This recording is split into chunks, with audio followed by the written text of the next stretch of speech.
Hello, and welcome to Automat Live Coding. This is a stream we are writing a game automation app called Automat.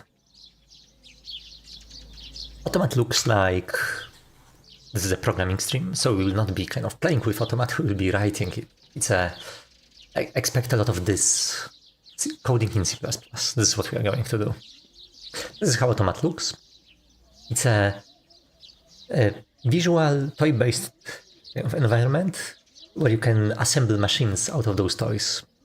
Those toys are kind of things that programmers may be familiar with, and normally programmers kind of work with this kind of components when building programs.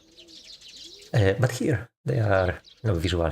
You can build small fun stuff with them. The main toy that you are probably going to use if you play with Automat is the macro recorder. This is the toy that can... Oops. I will have to inspect those things. It's kind of loud. Oh, sorry.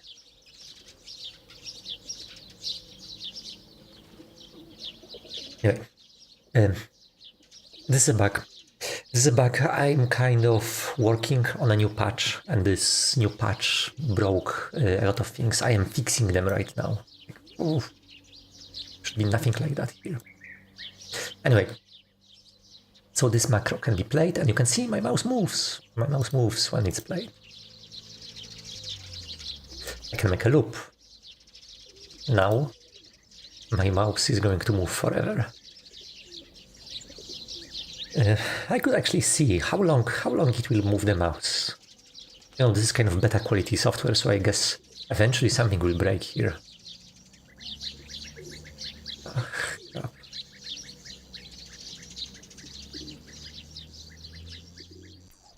Oh.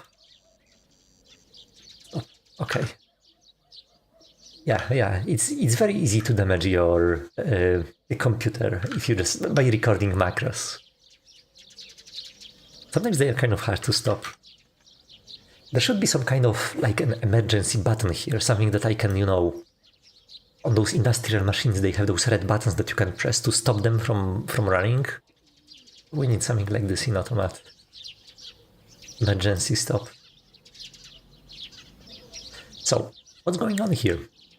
I am working on a crazy new feature.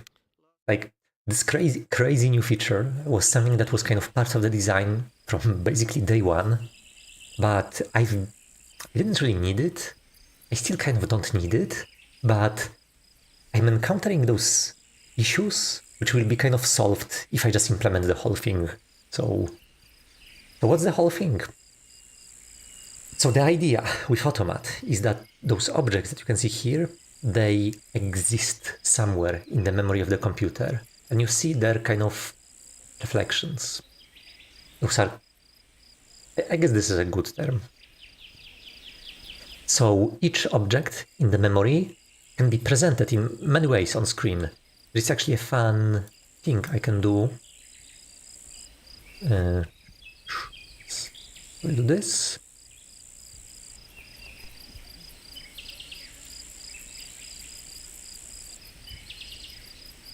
So you can see this is a widget that draws contents of a register, and the contents of the registers are changing, so it's incrementing very quickly. When I open the menu, you will see that this guy in the menu is also incrementing. This is because those are two different reflections of the same object, which is in memory. All of this stuff, this is actually very lightweight. It's very cheap to do this. This is an object that holds a weak pointer to some in-memory store. It's like literally a widget. It's like 1 or 2 kilobytes of data, and it holds a pointer to some single object, which is reference counted and it's thread safe. So this is something that ignore this another glitch, this yellow thing. So this is something that allows us to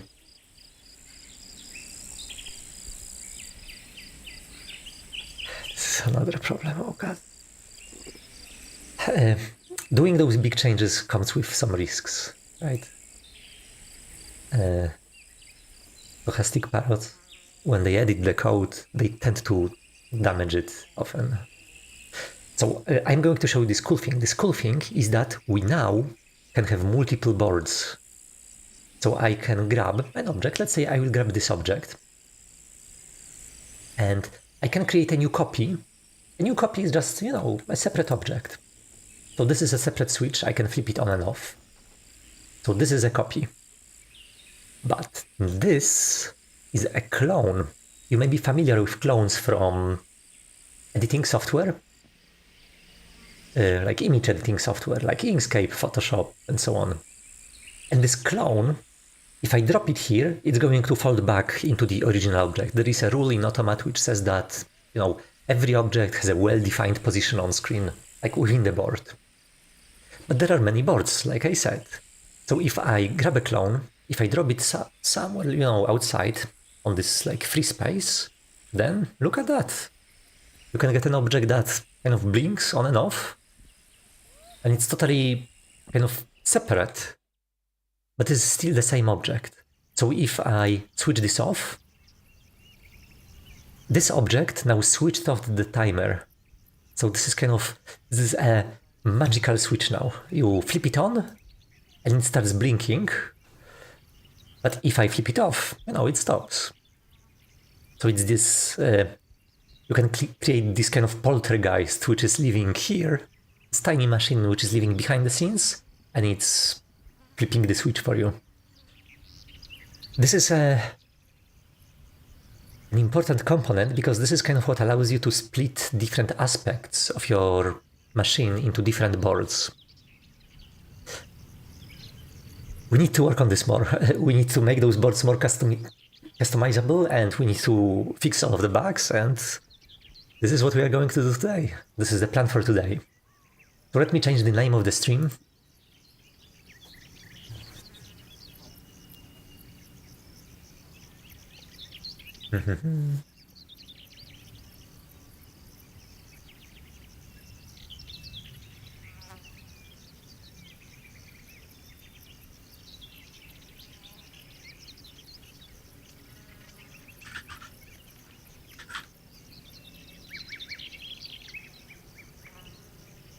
Sweet.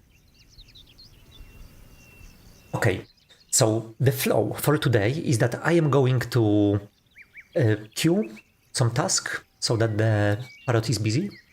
And in the meantime, I'm going to tell you about the conference I was at recently. And it was a cool conference. Crazy 3 days. This is why I haven't streamed on Monday and Tuesday. Okay. The one thing I'm really interested in is really not the implementation, but headers. Like the only thing that's really important is headers. Although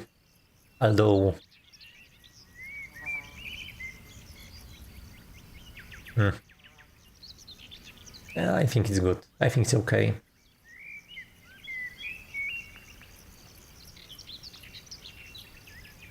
I will still kind of just scroll through the implement. So by the way, this list here, this is all of the files I have to review today. This is the plan.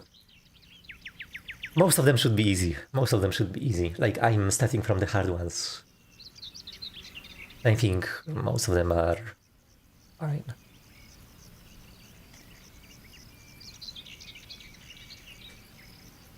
So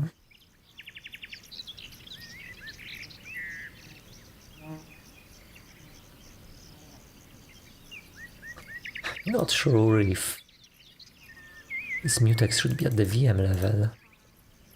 Probably a board should have a mutex, but whatever. This is a small issue. And it's maybe it actually makes this thing easier. Position ahead. Something's not right.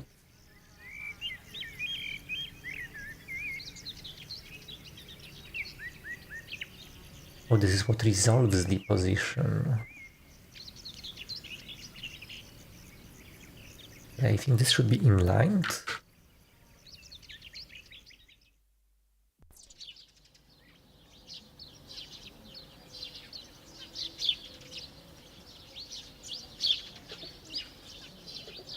In position, exactly. This is where this code should live.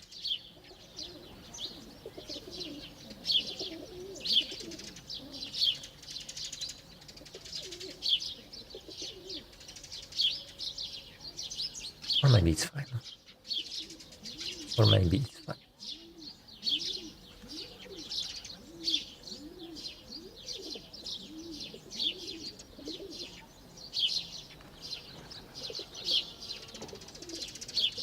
Because it is actually called from two places.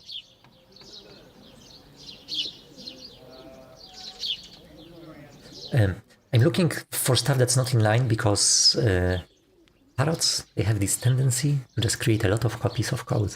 You need to... This is what you have to look for. Sometimes they can delete stuff. This is not. Documentation. I'm checking the documentation last because I need to see if the documentation matches reality. Okay, this is the worst. Explaining where the function is called from. This is for what Ctrl-Shift F12 is for. Do not need to specify this in a comment.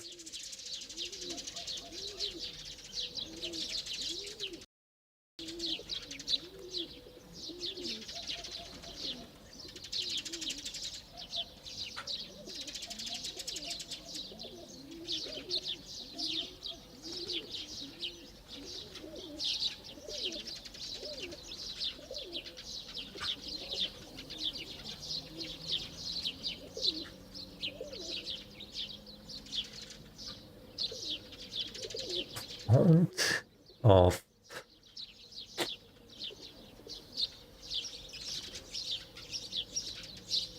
referenced objects. Yeah.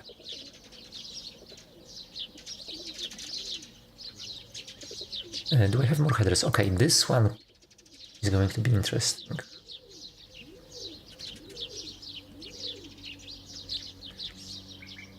Okay, this is awful. No.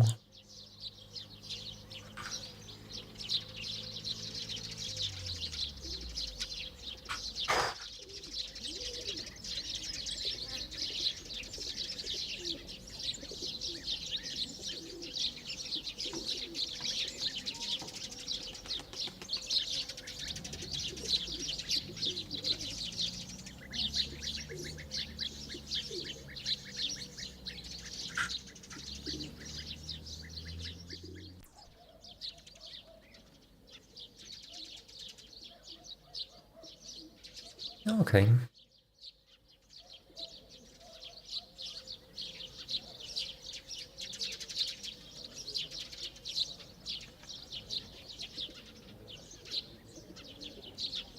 We typically call those location or null. This is much more readable. You basically do not need a comment once you name functions like that.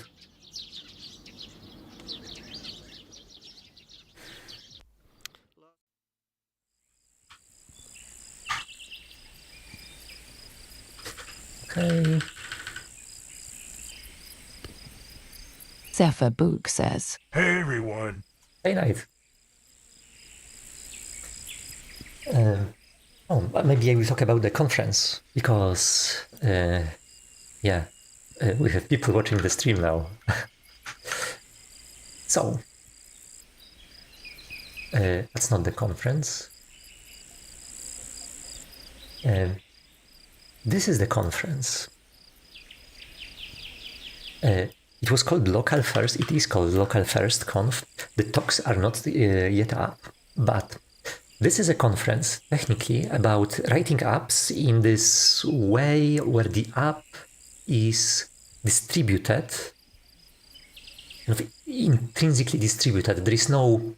Sometimes there is a central server, but the idea is that you have apps fully local on multiple devices, and on the local network, when they meet, they can exchange data and synchronize and stay up to date.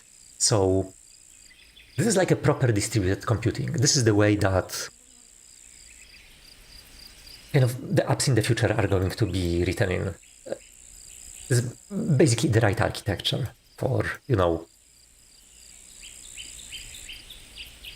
the next, let's say, phase of the internet, which is kind of less centralized, which has less central servers.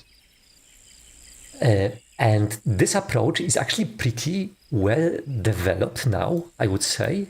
You have plenty of local first databases, synchronization engines, and there are more and more local first apps. Some of them were presented here.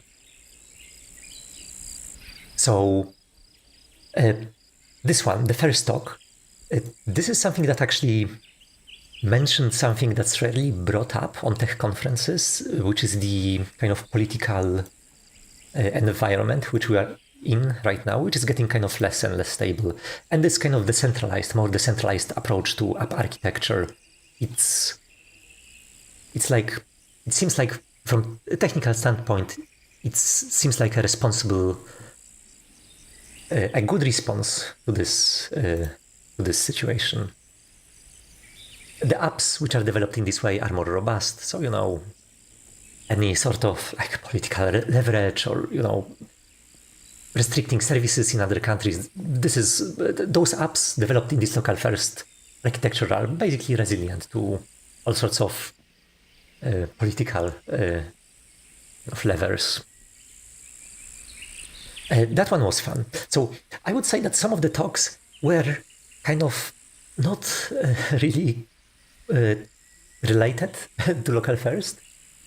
This one was one of those. It wasn't really super local firsty. It was about TLDraw. TLDraw is the tool that we use here on the stream to store documentation. And this TLDraw recently had this cool feature where you could drop fairies on your document, and those fairies would work for you. They would fly around the canvas. You could tell them what to build, and they would work on this. Amazing animation. I absolutely love this. This is how AI should look. It should have tiny avatars on screen, and it should show what it's doing. Personally, I wouldn't go with angels, because angels, or like fairies and angels, they were drawn in this way. You couldn't really tell the difference. But I would use something more, I don't know, something more evil for them. Personally, I like parrots, because parrots are deep, kind of inside their hearts. I think they are mostly evil. And they are also fun and nice and colorful, and they can do stuff. And they can repeat after people, so they are kind of like very close model of AI models. But there are other which I guess would be even more fitting here, like devils or demons or something evil. It should be something evil. A very cool presentation. That one was an interesting one. It was about let's call this IoT applications of local first. Maybe IoT is the wrong term. There is this industrial ecosystem of software which is based on PLC controllers, and controllers of those PLC controllers. There are many stages in like this ecosystem where you kind of build industrial machines, and programming them can be done in kind of visual way already. They actually have a proper visual interface for programming those tools. And this is actually not done by programmers usually. This is usually done by electricians, which have some special training in industrial automation. But working on this software remotely it's hell. Like quite often you will have latency measured in seconds, like compared to hundreds of milliseconds on the internet. This makes a big difference. Like when you move a mouse and you have to wait 5 seconds for it to move on the other end, It really hurts. Like typically you modify this software using a VM. So you log into a VM. This is how you modify it. So he is working on this guy. He's working on some local first solution to this, which local first kind of addresses this latency issue. You can work kind of locally, and the merge algorithms will ensure that what you do locally is going to be replicated on the other server eventually. Local first, another term for this is eventually consistent. So eventually it's going to synchronize to a consistent state.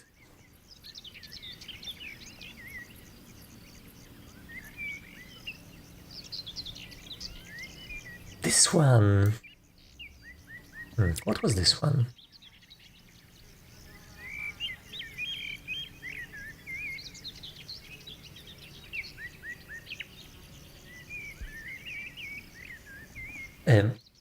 There is a cool protocol called AdProto. It is not. It is a federated protocol. It is not particularly local first, but there were some talks.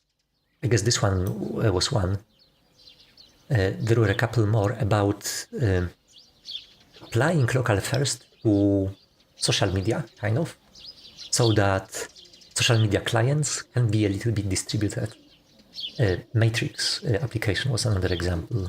I think it was later on. This one, Beyond Git. This was about a cool system called Backstitch, which is kind of dropping the formalism of Git and replacing it with a nice, well-designed user interface optimized for game development. So that instead of Git merge conflicts, you can kind of click through all of the changes and merge them kind of like that from Godot engine. Very cool stuff, and this is a real pain working in game development right now with Git. Whenever something happens, you often have those kind of long chains that need to be updated, like, and the merge has to be propagated through a long chain of Git changes. Like very few people do this. Like quite often, instead of just merging, it's easier to abandon the change and redo the work again at head.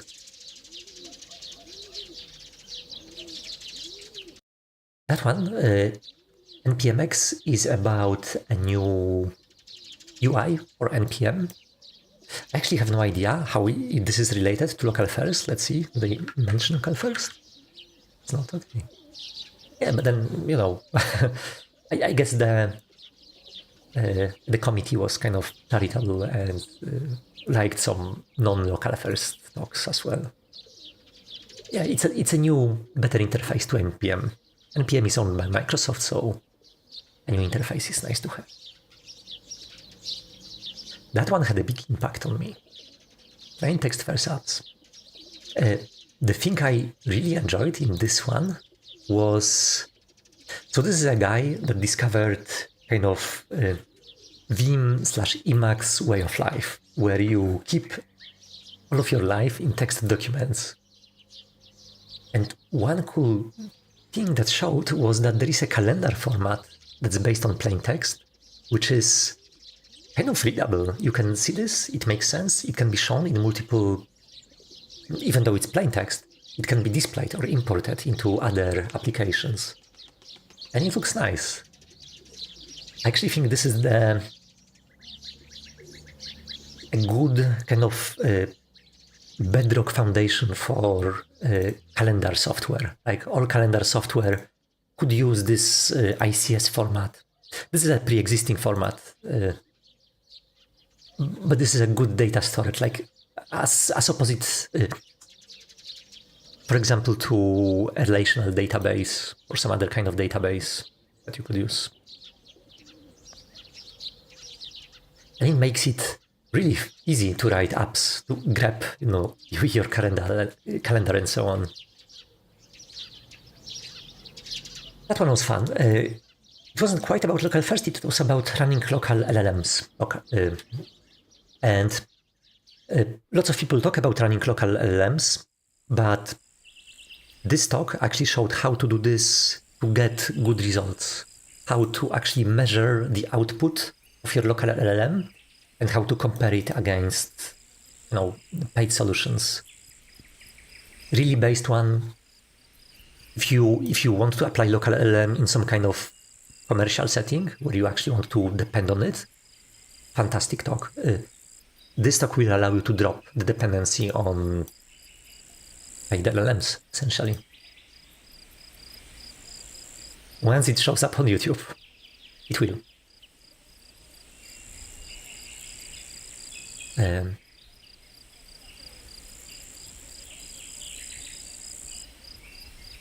I do not remember this one.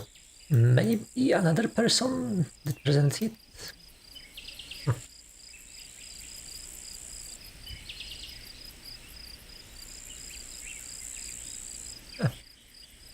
It was probably addressing the other part of the local LLM setup. It wasn't as memorable. Okay, and local first matrix, I mentioned this earlier. This local first matrix is more tricky because matrix kind of relies on atomic operations like banning. Banning other people is something that has to be done in a controlled fashion, otherwise it's kind of hard to reconcile two parallel histories. This was the focus of this talk, really.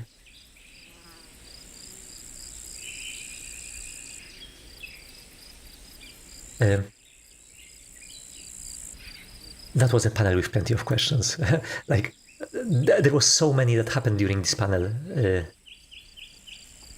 It touched AI, it touched this political instability,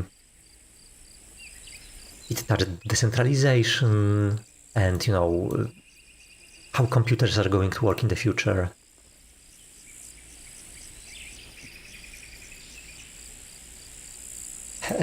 This one I think I'm going to use. I mentioned that there are local first apps popping up.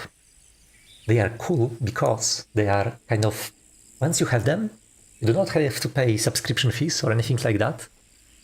Or at least I think if they are properly local first, you don't have to do that.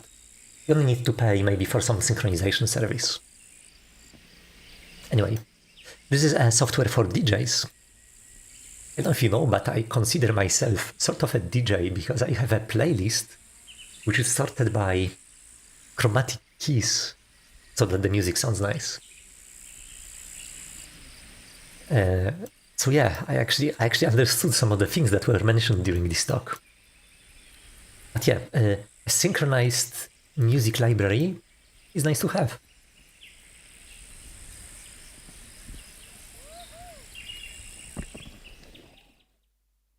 Oh, and this one. I actually saw a presentation by Scott Jensen about the same topic earlier. So this is basically a complaint that I guess many people have, is that desktop user interfaces seem to have stopped evolving around actually, if you go back far enough to Xerox Star, I think there was this a computer like that, right?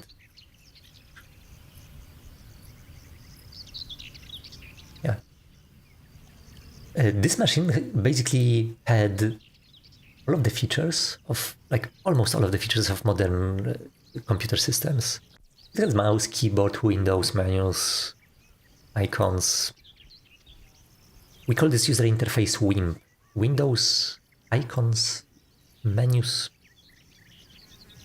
pointer? I think. Something like that.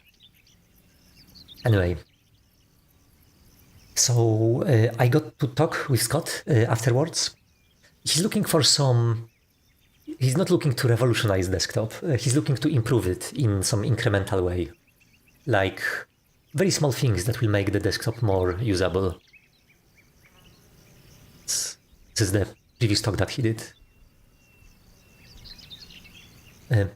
Very fun, very entertaining. I do recommend to watch even the original.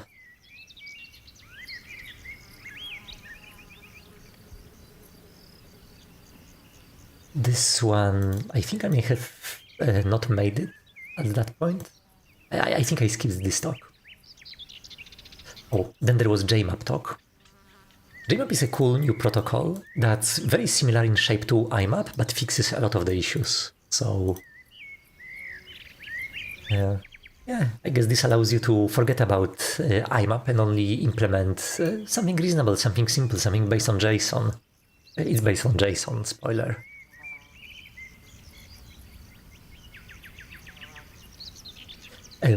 Also very entertaining. Very good presentation, by the way. Lots of talks have been presented in an incredibly nice way.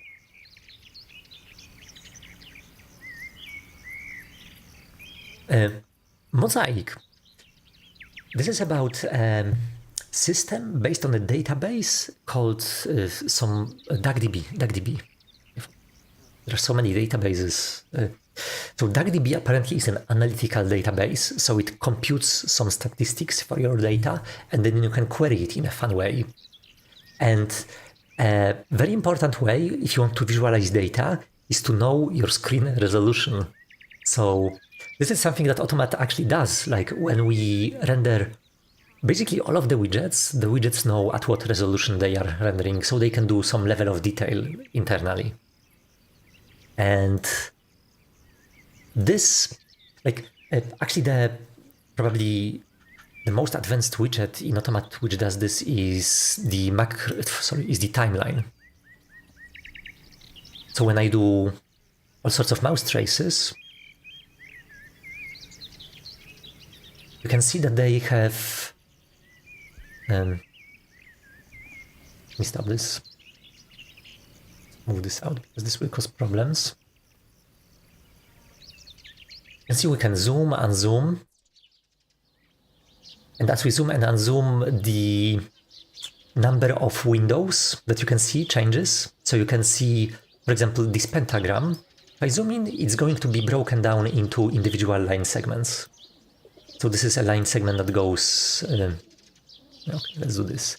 Like up, then down, right, then left, right, and down, left. Yeah. If I scroll very slowly, you can see this. We move.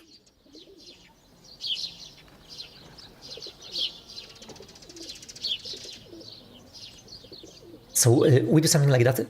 For Automat, this is simple because this is just an array in memory. We can pre-compute all of the necessary helper arrays, and we know when to update them and everything. It's much harder when you have to coordinate this work across some external database.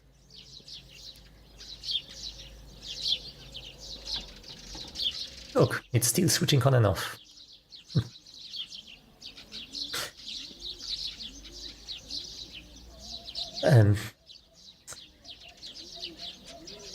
How to describe this demo? The idea was that you can put a lot of data, like many gigabytes of data, and you can visualize them and compute those statistics like absolutely in real time. You literally just scroll through the window and the database does all of the aggregation to only show what's necessary to draw the right pixels on screen, essentially.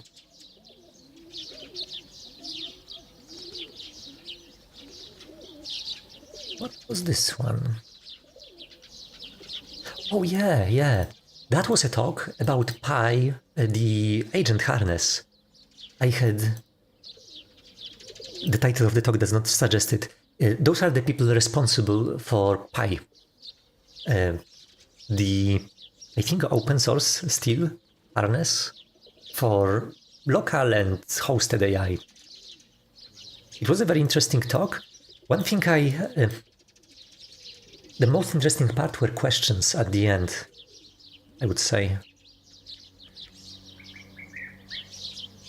I specifically recall hearing something that I also assumed to be true and being corrected. Anyway.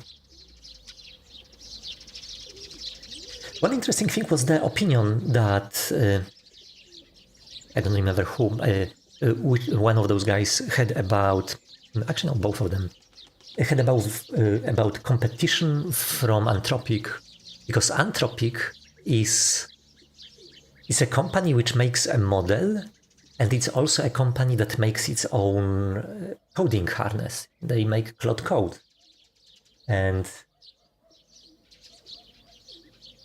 they are kind of competition for their own infrastructure, you know. And this is a very hard, business-wise, it's a very hard market to compete in. Like the Pi has to compete with Cloud Code, and Cloud Code has access to all of the internals in Anthropic. It can be subsidized, right? Because when you buy Cloud Code subscription, they can offer you better rates so that you use their tool instead of some Pi external tooling. And those guys basically said, it's fine, this is normal, we can work like that. I do not agree. I think it's kind of unfair that Anthropic operates at those two levels. And I think this is unfair competition. This is absolutely unfair. They cannot compete on the features because the company can always just charge them more for access and offer like better deal to their own tool. So even if their own tool is worse, they can effectively force everybody to use their tool by, pricing out the competition. This is very, I would say, worrying situation to be in as a project. But, they say it's not a problem. I guess that's fine.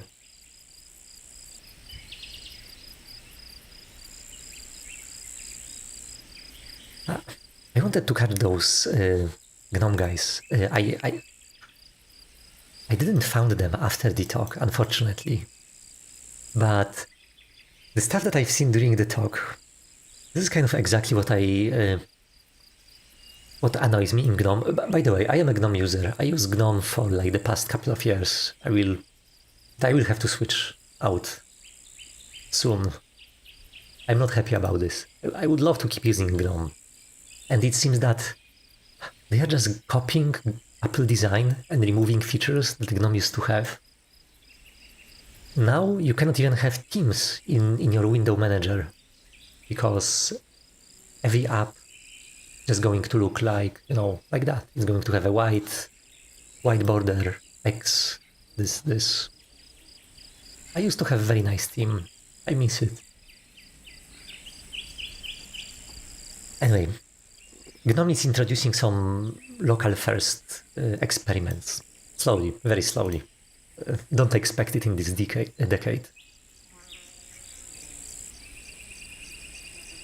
But eventually it's going to arrive.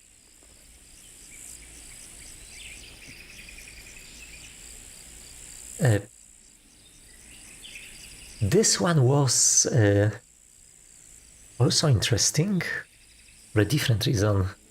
So Airo is a STAN server. Like when you want to establish a peer-to-peer connection, you can use Airo. It's a service. Maybe you pay for it, maybe they have some free quota, but you use their service basically to establish peer-to-peer connections. It's nice. The only issue for me is, it's a hosted service. It's not really peer-to-peer if you're relying on a hosted server. So this one presentation, it seemed to me, it seemed more like a presentation of, hey, subscribe to our service. Yeah, strange.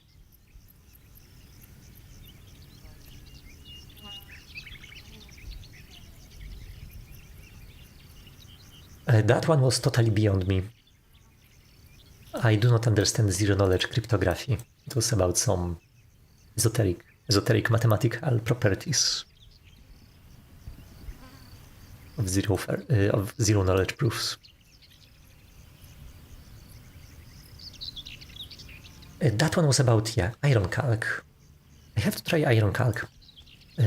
apparently IronCalc got a sync engine, local first sync engine. And one thing that I find interesting here is that IronCalc is an open source application, and this work happened because it was funded from an EU fund. So this was actually a publicly funded work here. And that made me think about applying for EU grants myself. the one takeaway from this talk. But yeah, IronCalc is a nice app in itself as well.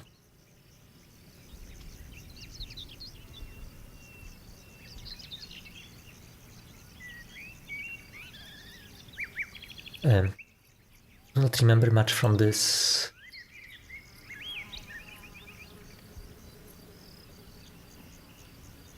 Yeah. My memory is failing me about this talk.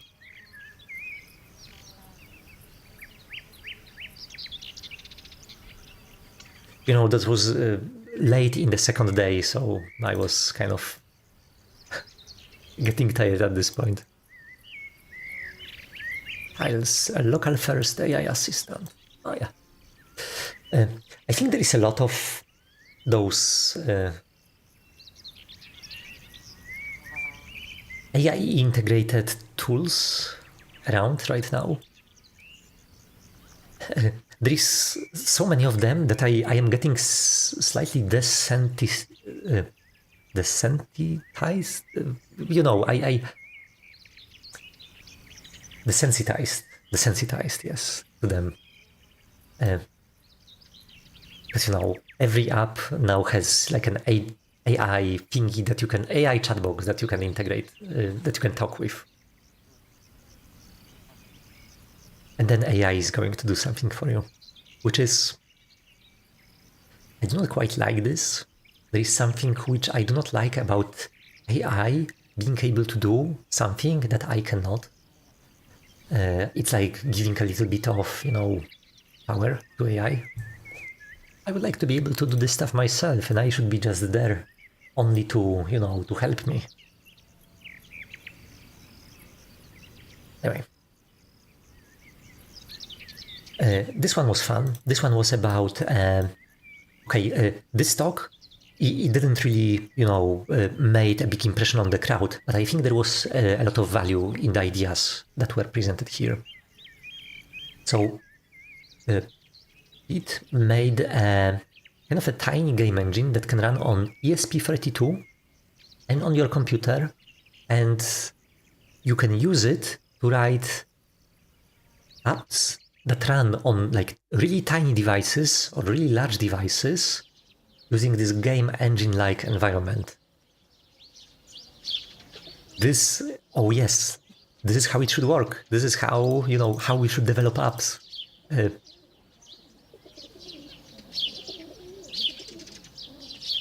love the premise behind the talk. So it was maybe not as, you know, flashy as the other talks. The examples didn't land. There was this robot that was driving around the scene that was barely visible.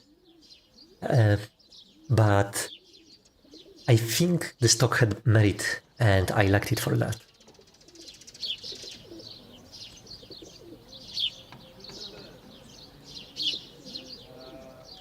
File system in the browser. Yeah, that one was hard to follow to me as well. Again, it was late in the time, in the day. I was basically, what do you call this? Blanking out at this time.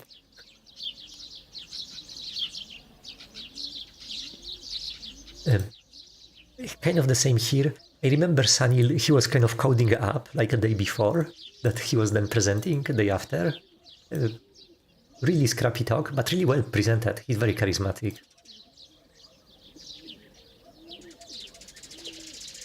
A lot of AI. But this also had this, like this was a sponsored talk, essentially, because it was by Cloudflare. Cloudflare are the sponsors. And it was promoting a new mechanism within Cloudflare called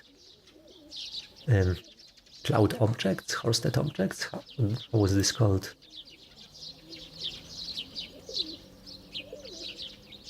Yeah. I do not see it here, but it was published on Cloudflare literally the day before the presentation.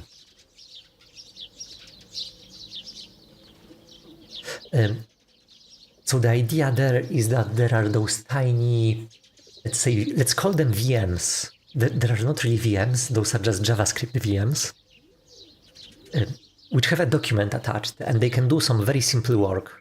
So when you call some IP plus port, you can reach those document objects.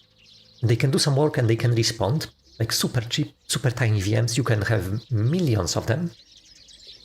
And they can come to life and disappear as you work. It's a fun idea. It's a fun idea.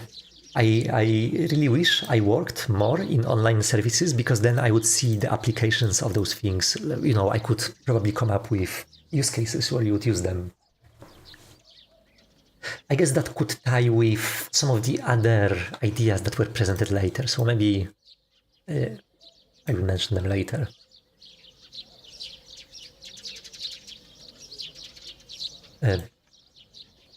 Another super flashy talk that was about a new synchronization protocol. Was this?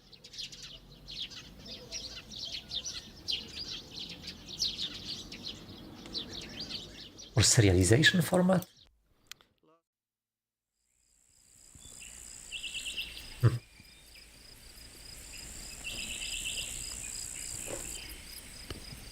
I should know. Give me a second.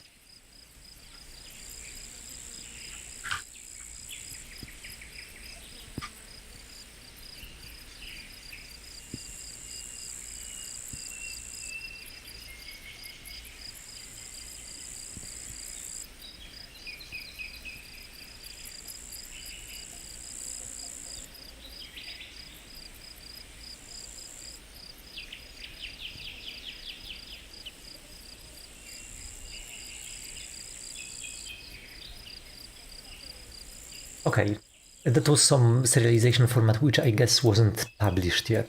This is probably some private stuff. Don't remember much about this. I will just skip. Day 3. It was very fun. That was like the most crazy day of the whole conference. This is when Ink and Switch presented. Ink and Switch is a research lab, so they work on absolutely crazy ideas.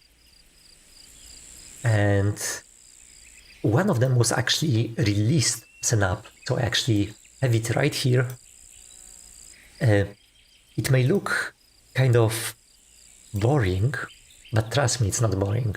This thing here, the stuff that you are looking here, this is a distributed computer. It is composed of multiple documents that are running locally, and they can synchronize each other with the documents that different users can also have. So if two users can share a document, and they can have maybe even live kind of editing, if there is a synchronization server or when they are on the same network. When they are not, they can work locally and it still works. The crazy thing is that this is by itself composed in a way where you can reconfigure this environment to work however you want. So each of those documents, do I switch the view?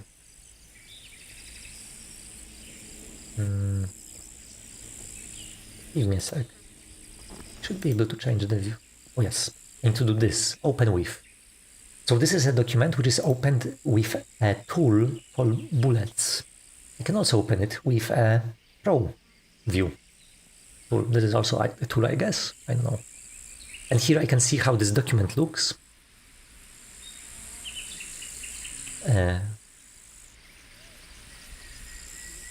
Children. some UIDs. This is a list of bullets. Anyway, and this is using something that looks like JSON, but which has some type annotations added. Those type annotations allow this environment to select the right tool that can work with this type. Yeah, suggested import URL, blah, blah, blah. So I guess this specifies the default tool that is going to be used, but you can use any tool. Multiple tools could work with these data types. So data type. So you could have multiple different editors for the same document, type of document. Very, very cool idea. This is very beta quality software. The synchronization server, I saw it's dead right now, but it will probably come up. But this is the nice thing about local first. Even though the synchronization server is down, you can still do stuff. It still works. Fine. Complete app works. You actually don't even need this synchronization for anything. You can import new tools, import new documents. As long as you have connectivity with other people, stuff will work.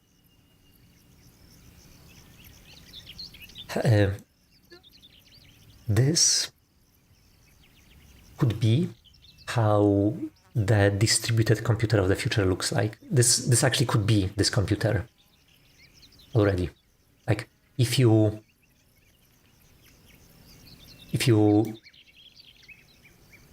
we scroll into the future, 10 or 15 years, I totally see this becoming a kind of a protocol, basically, for writing modular apps on the web. Those documents, those active documents, mergeable distributed documents, okay? They do not have to be fully local first. They can actually have a backend. And this is where those Cloudflare cloud objects come in. So Cloudflare can actually store those documents on their cloud. Although I will be careful about relying on this. I've been seeing how much vibe coding was there, so yeah, I wouldn't be surprised if some of the documents disappear. This environment, crazy architecture. It doesn't show, in the UI, but the architecture underneath, it's absolutely insane. It could be a very powerful system. I guess it needs some kind of juice. And once it has this, it's going to be amazing. And there were more presentations. Should I solve this? I guess it's fine. Nobody is watching those streams anyway, right? Let me find something.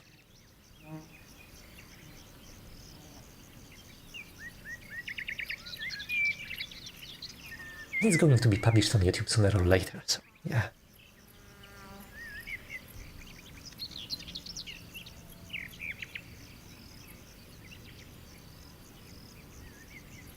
This was...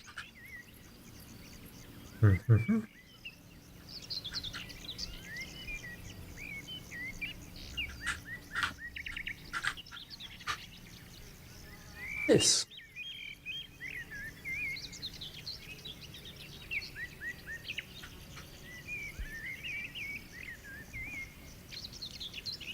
Feeling is reality. Oh, I like this name.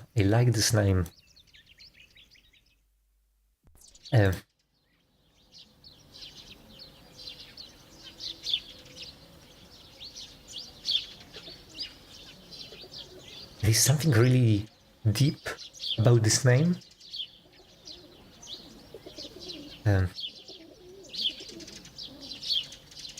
But maybe I'm overinterpreting stuff. Anyway, so this is a demo, this is a tutorial for the note-taking app that they showed. It's called Ink, just Ink. Oh, we have fonts, nice. Oh. So this is actually indexable. And that whole thing is a wonderful read. I hope this is going to be embedded in the software. So this basically shows you how to use this app. It wasn't released. It's probably not going to be released soon, anytime soon, but you can see the principles and the design of this app here. And you can also see some of the things that weren't really shown in the presentation yet. I kind of carefully read through all of this, and I really like so many elements of this. This is a very minimal system. It's a note-taking app where part of the note-taking system was implemented in the app itself. Or at least I think so, because I haven't seen the propagator networks powering this thing. But within this app, it's using a model of computers called propagator networks. This is a theoretical model for how distributed computation could work. This is a model designed for really tiny computers, really simple computers that communicate with one another, and a lot of the stuff is computed in parallel. Naturally, on an actual computer, you do not execute, all of them in parallel. You execute them maybe just as many as your CPU cores allow. But you still get this nice shape of programs where instead of having a list of instructions, you have tiny, incredibly simple computers sending and receiving messages from one another. Or not even sending and receiving messages. They work by propagating values, updating their internal state, and notifying neighbors. And this app allows you to draw, and drawing is the main goal of the app, but you can also use it to play with those networks. I really wanted to try this. I couldn't. There were a lot of people kind of around, so anyway, I missed my opportunity to try this myself. But I kind of got the hang of the interface from the tutorial. There are a couple of fun things that I can now see and compare. So the interface has some ideas which overlap with Automat. For example, you have to somehow represent multiple objects overlapping, so they use this stack, icon, which is an isometric projection, which works nicely. They can show you a different idea for stacks. This is the stacks that I think I will have in Automat soonish. Give me a sec.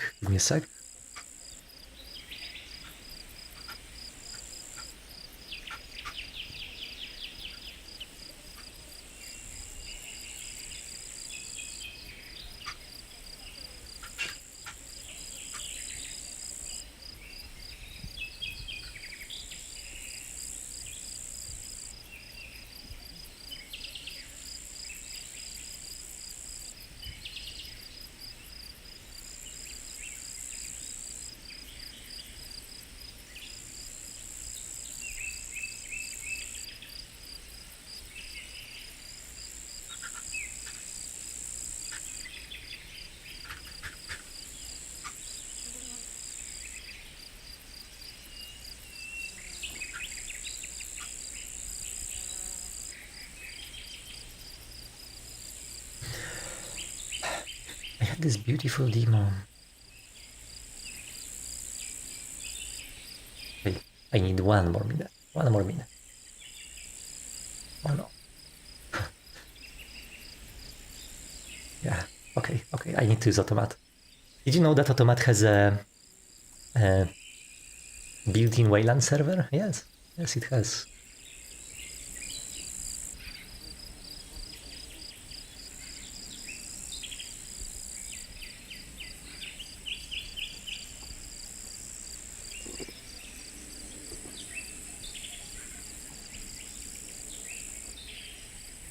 think this could be, yes. Yeah, okay. So this is the idea for Automat stacks. Okay, it's kind of broken, but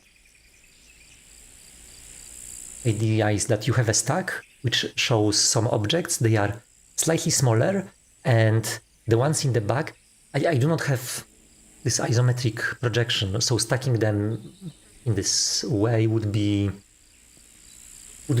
suggesting a different perspective. It wouldn't work with other objects. So the idea is to instead have the other objects behind kind of shuffled, like rotated slightly in different directions. So you can see a couple different copies. And the copies are differentiated from one another by a very subtle kind of hairline line of contrast. So this is how you can pick copies out of a pile. This is not in Automat yet, but this is the plan how this is going to be shown. Then there are those tabs on the sides of each box. I do not quite know what the tabs are used for. I've seen that they are used for synchronizing values, I think. Yeah. You have a couple of mechanisms like dropping pins, creating stiff lines between those pins, or beams, I think. Yeah.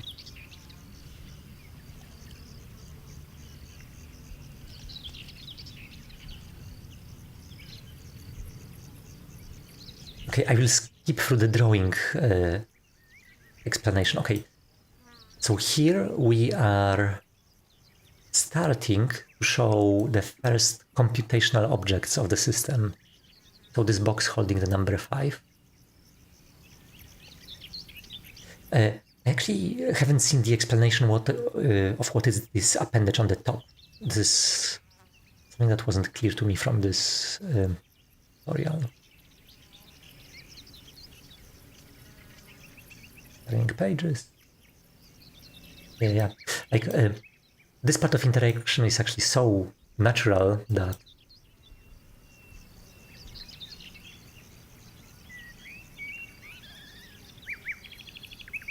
it almost doesn't need a tutorial.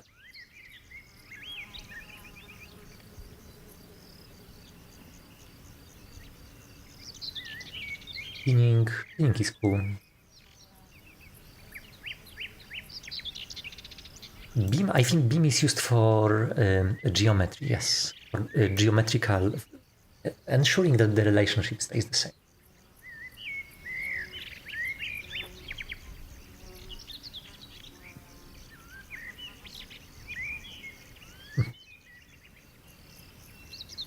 Yeah, I would love to play with this. I actually got to play with this, but for a very short time. This is something that I actually believe I could use for programming, where instead of jumping between like code editor and a graphical editor, it would be kind of faster to build like a tiny machine inside the note-taking app.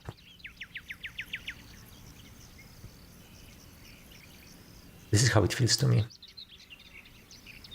But I would have to try it in practice. I would have to build some muscle memory, because the muscle memory is kind of a prerequisite for using this kind of intuitively.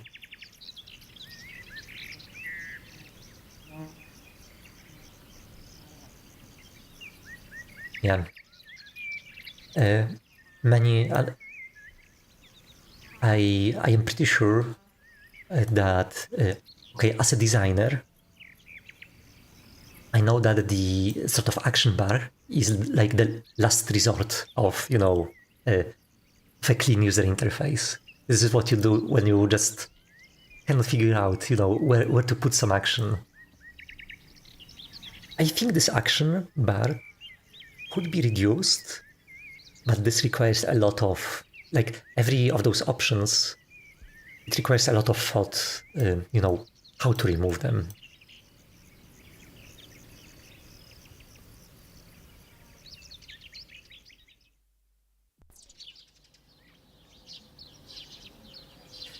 So this is for filtering selection.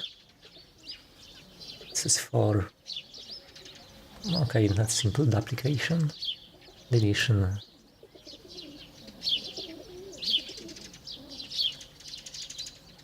Personally, I am a big fan of radial menus, so I would just stick a radial menu there. But you know, they are easy to trigger accidentally, so they're not always the best, you know, type of menu. And you know, whenever you see a radial menu for the first time, it's a little bit confusing. You need to familiarize yourself with the layout before you start using it kind of intuitively.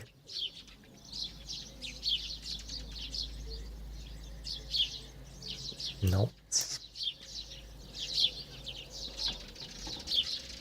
Yeah, this is a very interesting thing. Choosing a metaphor for a computational object.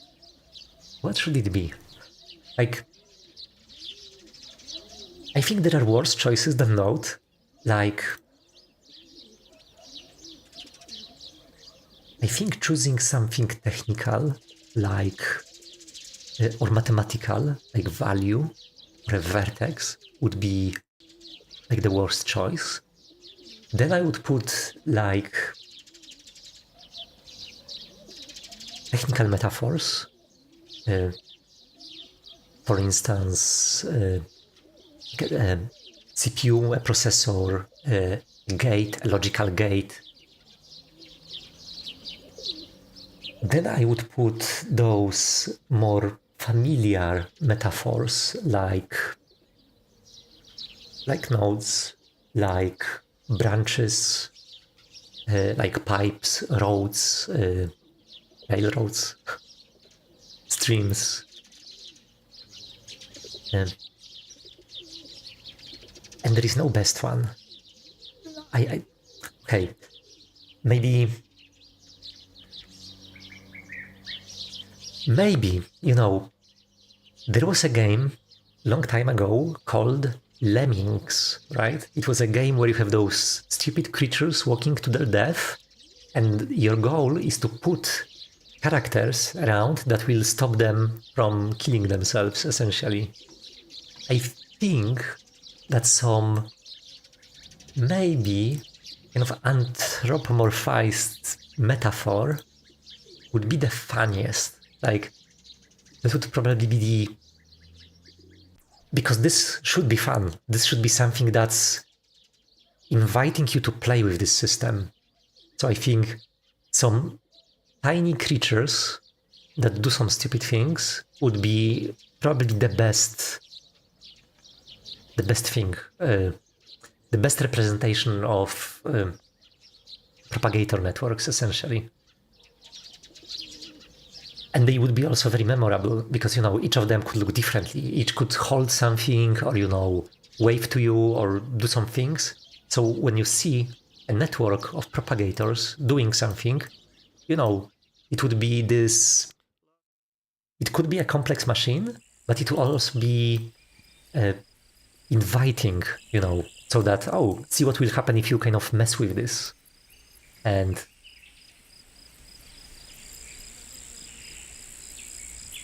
oh, this is incredible.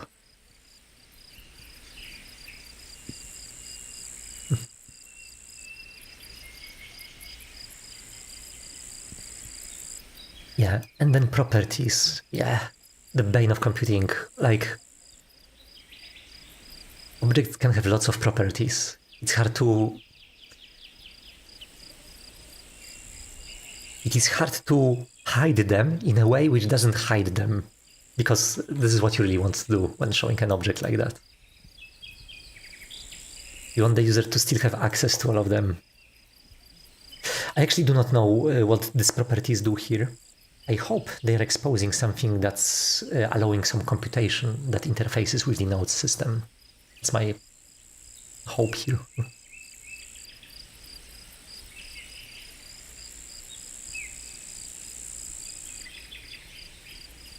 Property is represented by a slot.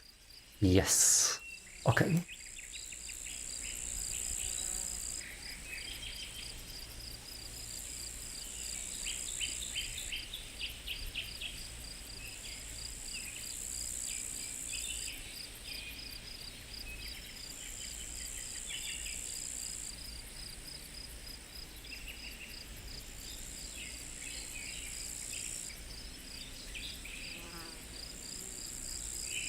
Yeah, so those, what they call nodes, they allow you to kind of instantiate. They are the mechanism that you can use to quickly copy something. In Automat, it's the way you copy stuff. Let me grab this switch. Is by doing a radial many. So I can do a copy like that. It's very fast. The only problem is that the menu changes size at different zoom levels. I need to fix this. So the menu should actually always be the same size. This is how you make copies, and clones you make like that. Now this is a clone, so it's going to merge into whatever. If this object already exists on this board, it's going to merge.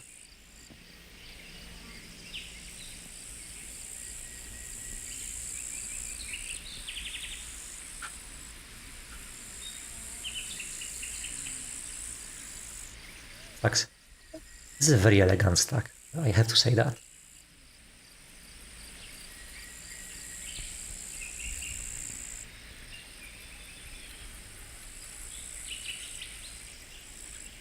Convert to flags, convert to paper, convert to bin. Ooh, interesting stuff.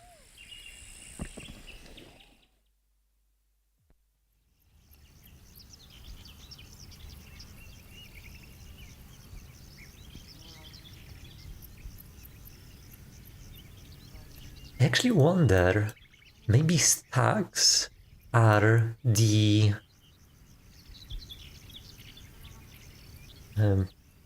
representation of variable sized data, because, oh, this is a very cool idea. This is, quite often in computers you have data which doesn't really fit on screen, like a folder with 1,000 files in it. And the ability to browse the folder is delegated into a dedicated app always. You have a file browser for browsing files. For browsing, I don't know, like large lists of properties, you have this scroll view which lists all of the properties in a long scrollable list. And having a core primitive that can represent variable sized data, I don't know if this is the case here, but this is just incredible because this is a reusable design element that allows you to put, selectable data almost anywhere.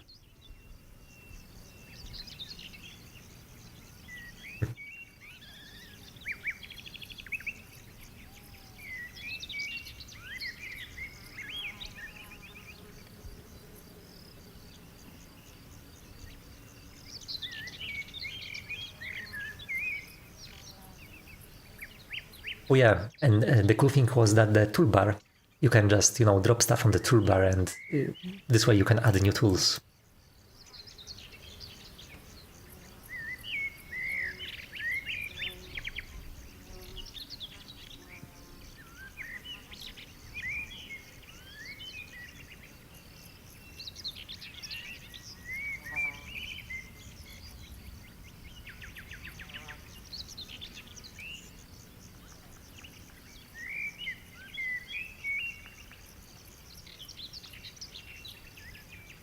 Unfortunately, the instruction is incomplete. But I suspect that there are some of those, maybe they are not visualized yet.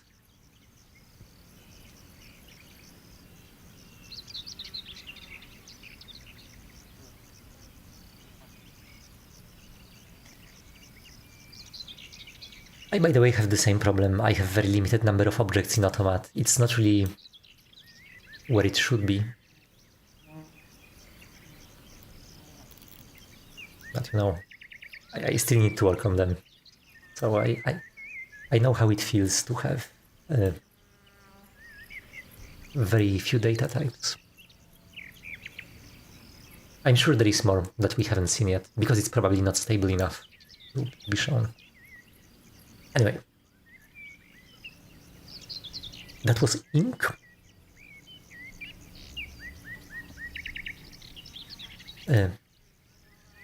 Malleable software. What was this about? I think this was about patchwork. Yes, this is where patchwork was introduced. There were several presentations about it. Basically, half of the ink and switch stuff were showing kind of different aspects of this system. I wonder if it is actually going to be recorded. If it was recorded. Yeah. Cool conference. Crazy 3 days. I got to talk to some people and even clarified some of the ideas about, the model and the direction of Automat. Because this patchwork system, it kind of complements what Automat is. Automat is really focused on your local computer. It tries to run at the lowest level that your machine exposes. But within Automat, you still have access to high-level things like windows of other applications or more advanced widgets like some TensorFlow widgets, or there's plenty of them, right? Some FFmpeg widgets.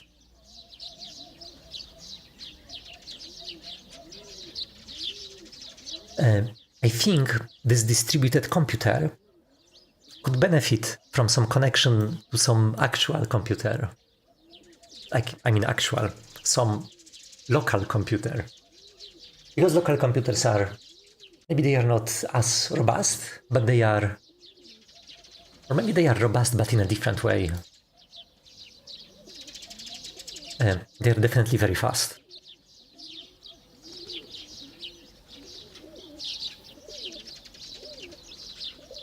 This is how I close the window.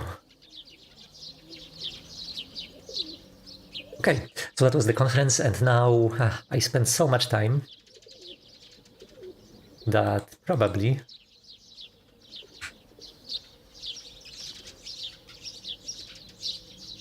my context has run out, but that's fine, that's okay.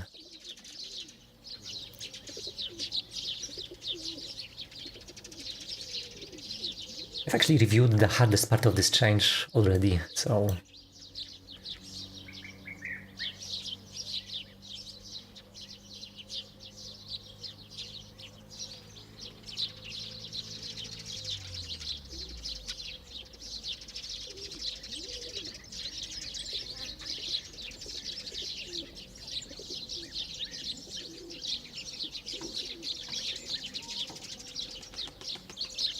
raise stacks that would obscure the other ends of the drop locations connections. Okay, this function actually needs a comment. It's a crazy function. It is almost good. I need to see where it is used and why, but the rest of this file actually looks fine. Should be extract stack. Oh no, drag stack, yes. If it's drag stack, then why it's returning owning vector? There's something fishy here.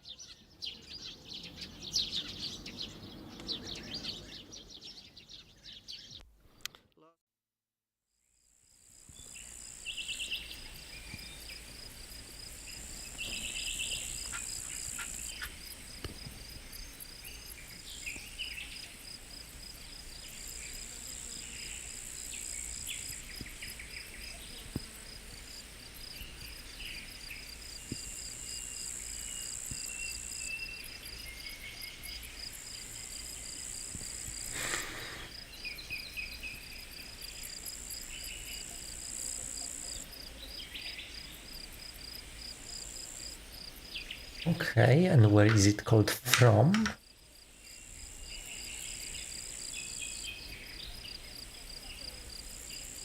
I think it's problematic when a function is only called from one place. It's probably a sign that it should be removed. But let's see this drag location action. It receives a vector of owning pointers.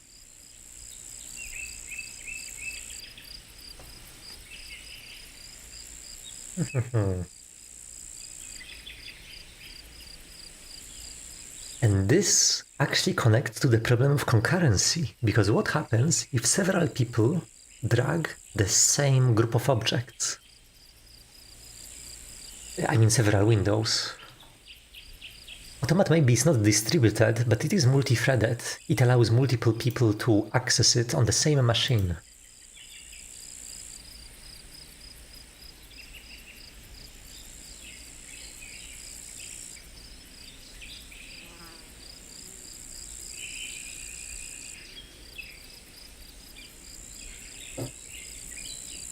Hmm.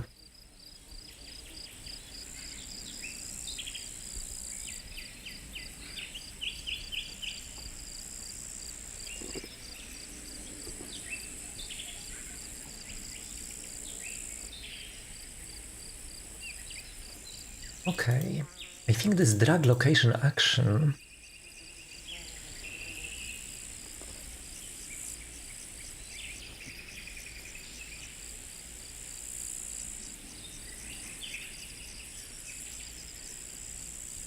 it probably should store references. Because if somebody grabs those objects and somebody else deletes them, this allows those objects to stay alive, not get deleted. This is a good idea. Okay, we're keeping this.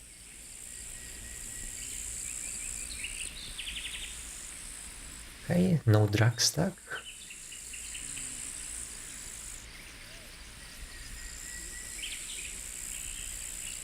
Okay, this crazy function, raise stacks that would obscure the utterance of drop functions, blah blah blah. Location.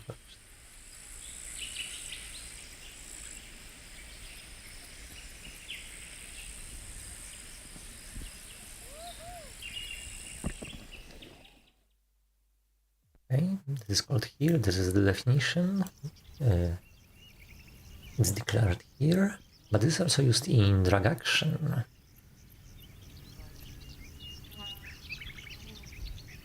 Okay, it's after gift board, whatever this means. I mean, it's actually a good name.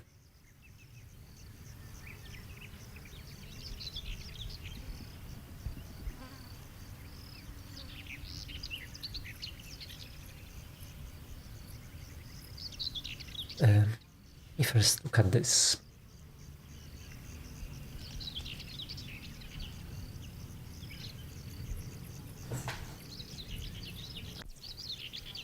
Raise obscurers of partners.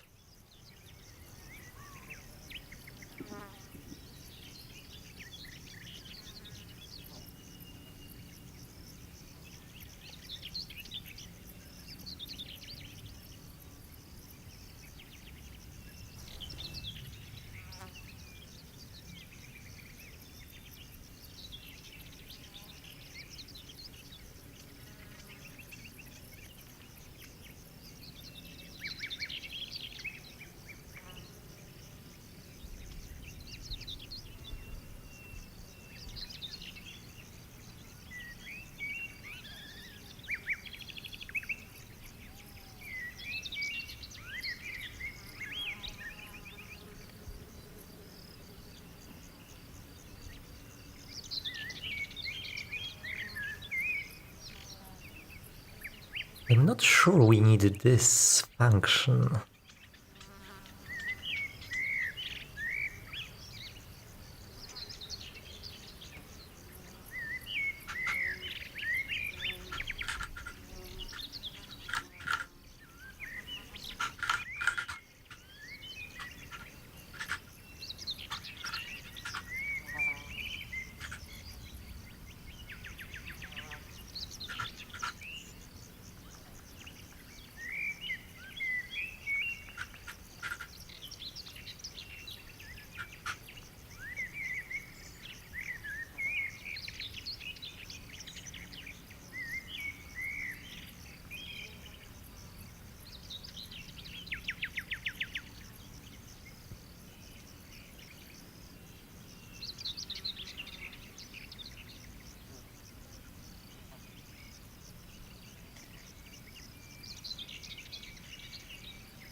code is kind of crappy.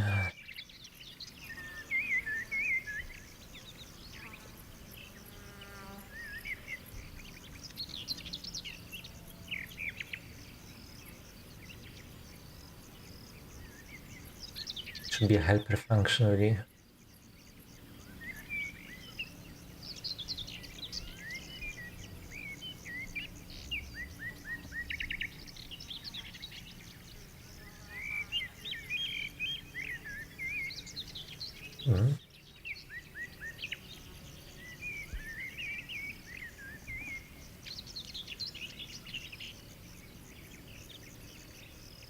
We have this mutex again.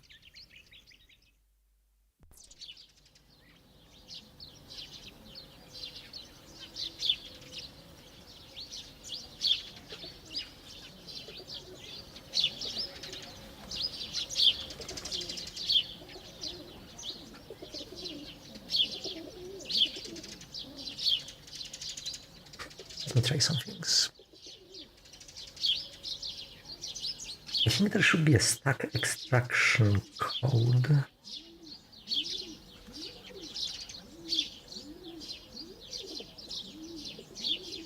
Board. I do not see a function. The extract stack was changed into drag stack. What will happen if I do this?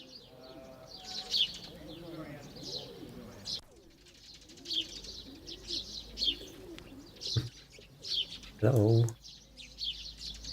Hello? What's happening here?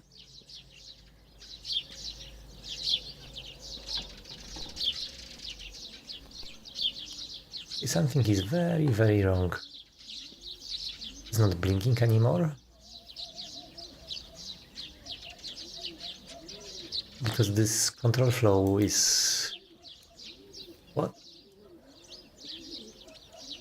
Okay, this timer is just broken.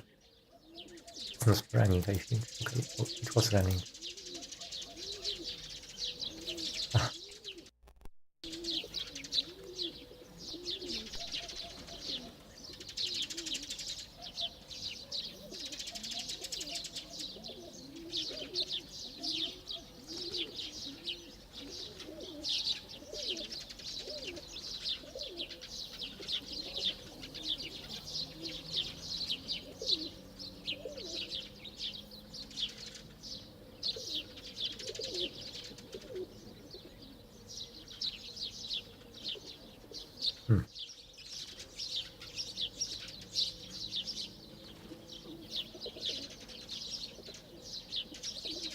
One thing I can do is I can clone this and drop it here. Okay. Now we are pushing a gear that is also here.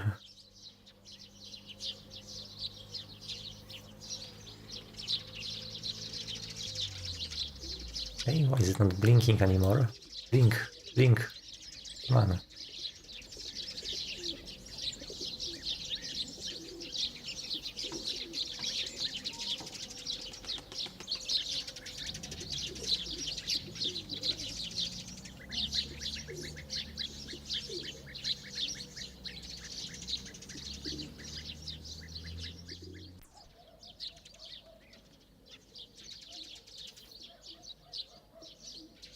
Okay, this is turning. With this. Okay. Oh, I see. Because I dragged it here and dropped it. It lost connection. Ah. Now it's pushing it. I am really surprised there are no crashes. We have glitches, but no crashes.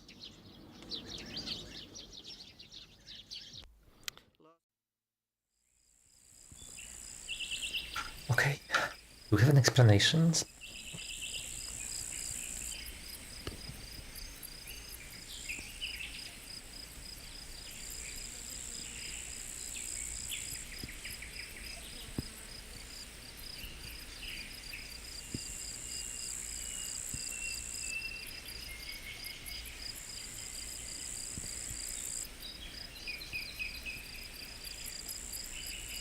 Mhm.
Okay. How about a different idea?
This dropping order, it's actually impossible to solve this because you can create like free objects that create this Escher-like ordering.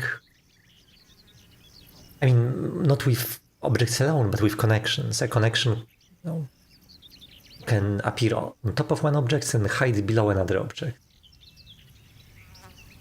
So it works when the objects are far away because connections know how to clip their contents. But it doesn't work when you pull them close and on top of each other. Then they kind of break.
actually do not want to drop under the pile.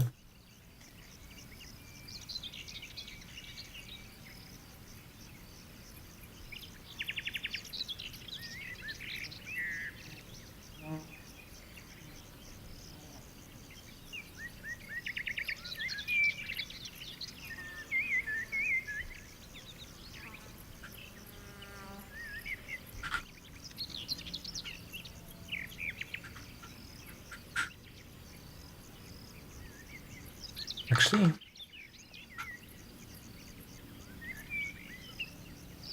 when I pick something up,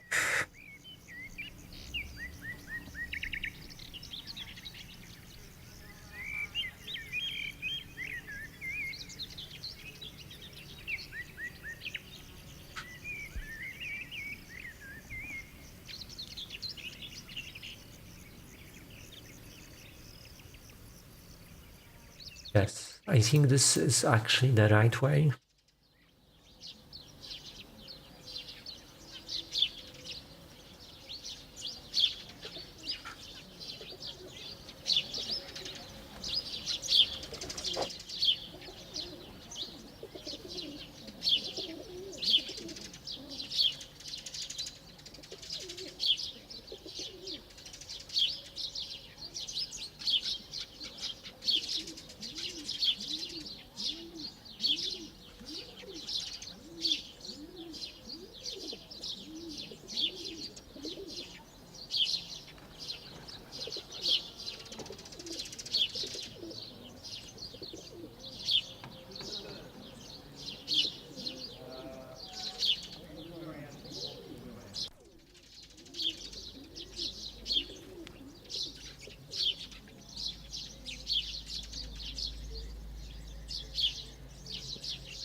Okay, another idea, we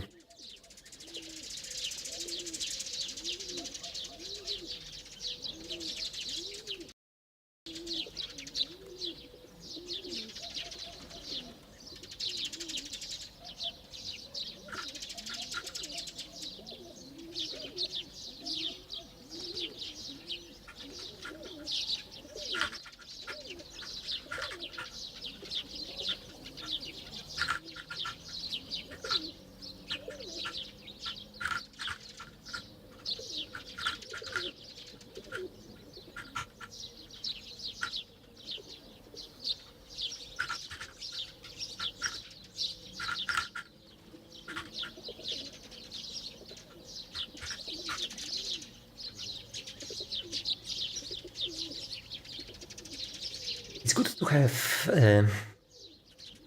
this tool that can kind of logically think through different designs and spot issues.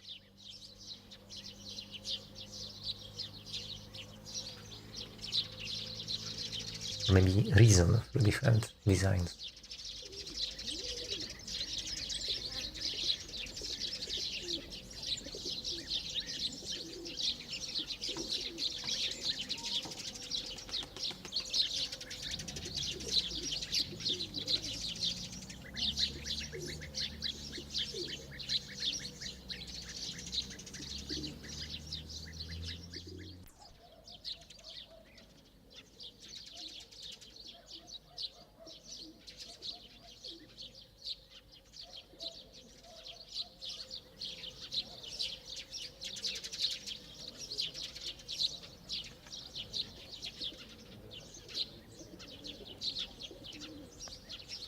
Okay, this is our mutex.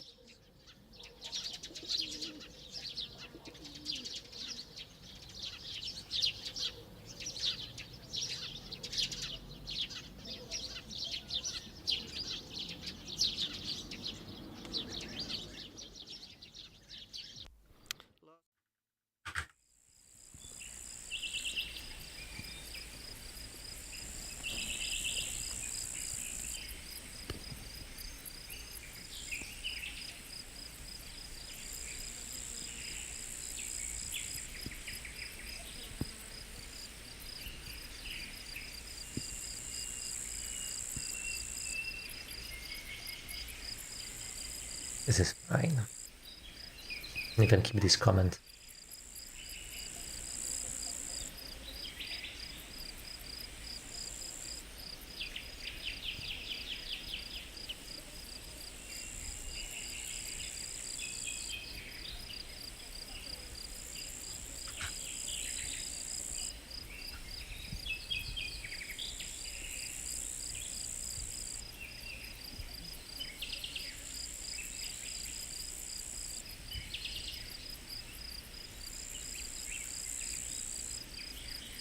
It's fine.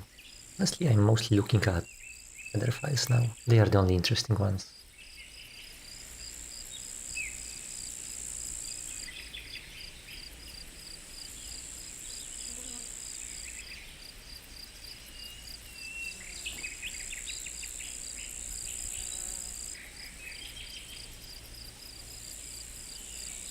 About syncing across boards,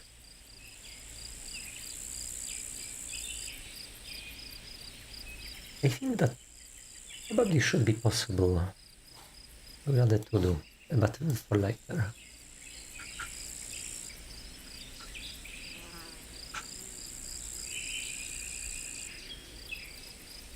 What is this?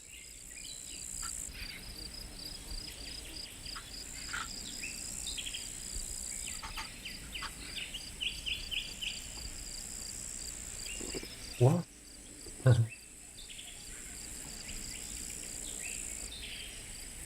Okay.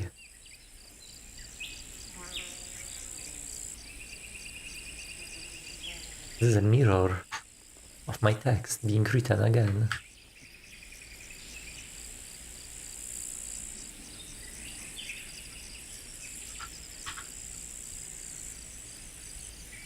Ah.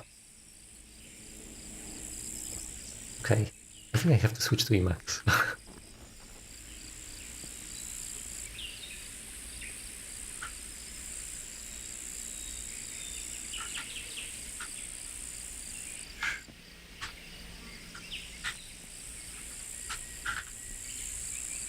I will add this here.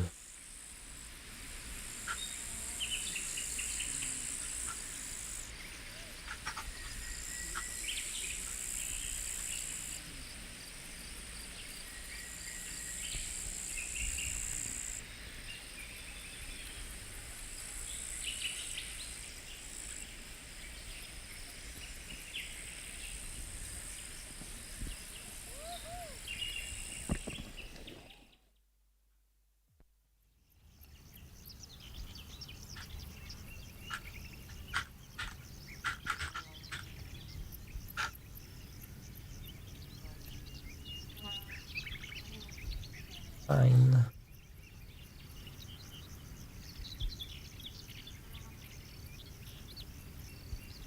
Oh no, this is interesting. Zombie toy.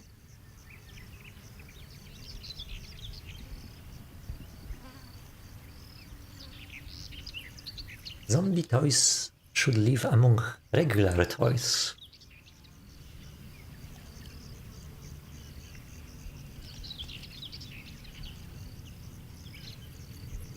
I think.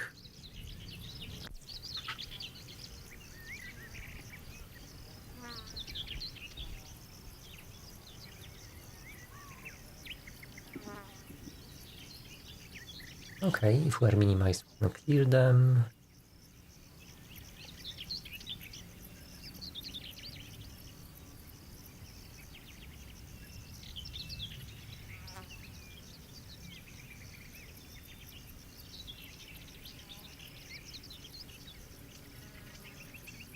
Very, very strange.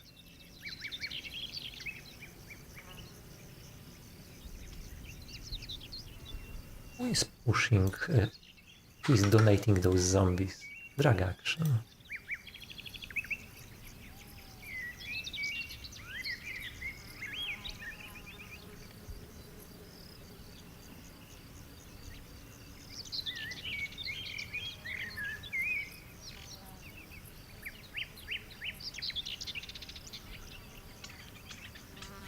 This is distractor, okay.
I think we have some shape aggregation code already.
The one thing which is surprising to me is I do not see where the zombie is, where the zombie widget is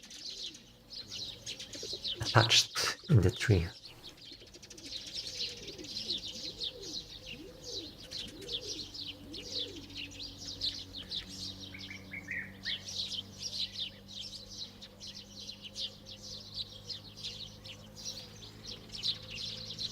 But it is definitely drawn.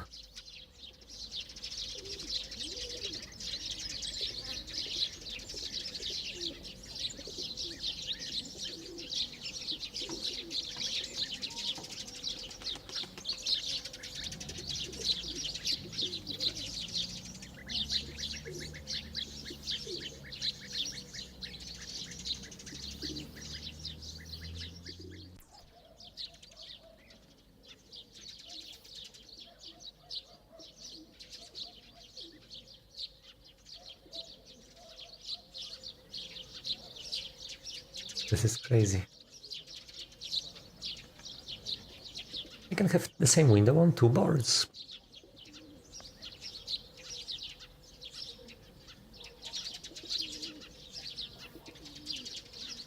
It's glitching out though.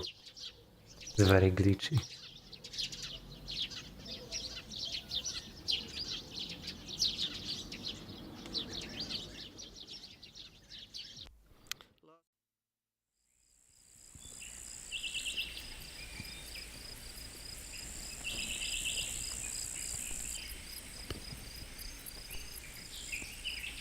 So strange.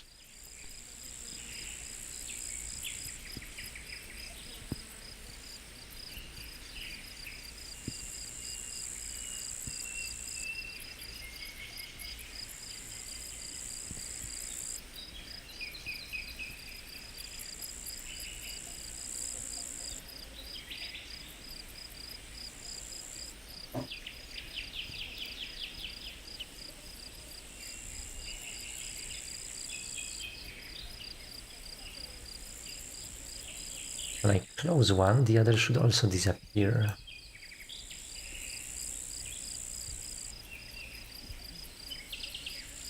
Did it?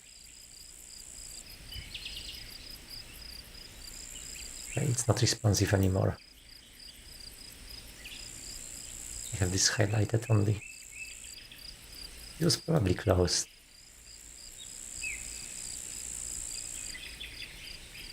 I probably need to fix the toy to mark itself dead or something like that.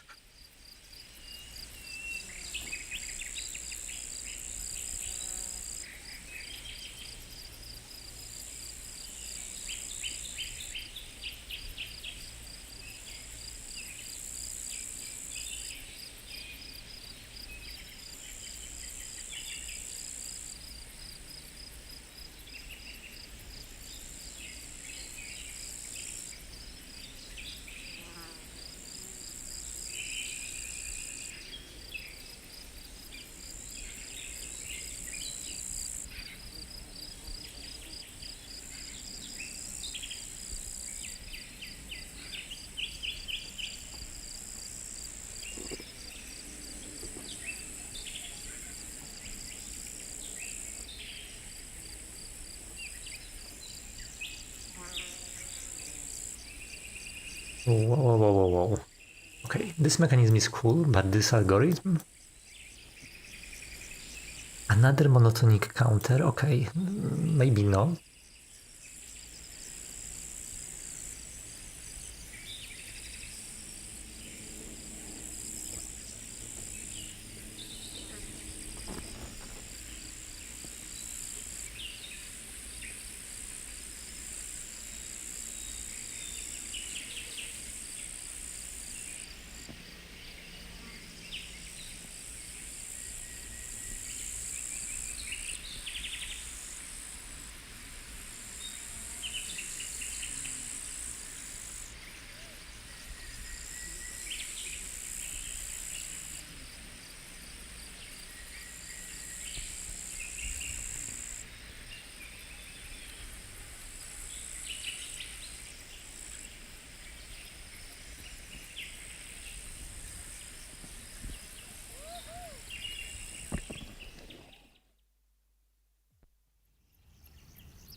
Okay, I think every widget that is an obscurer has a pointer. Yes.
I'm not sure what is the problem that it's explaining here.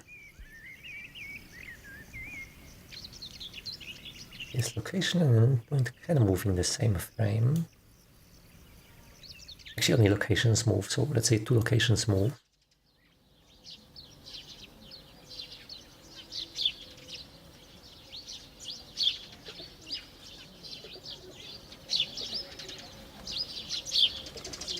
please cover a top level thing.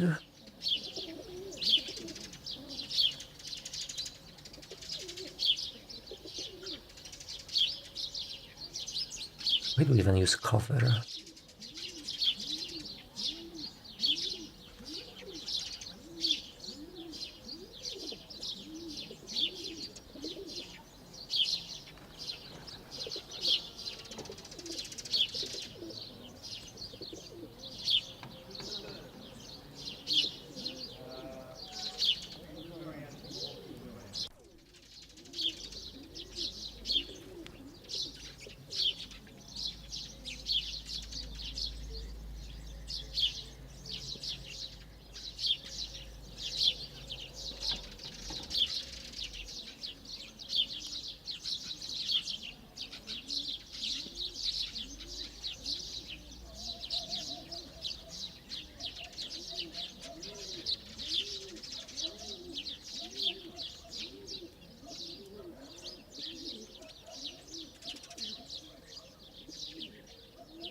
The problem is that I'm taking texture bounds of only this widget.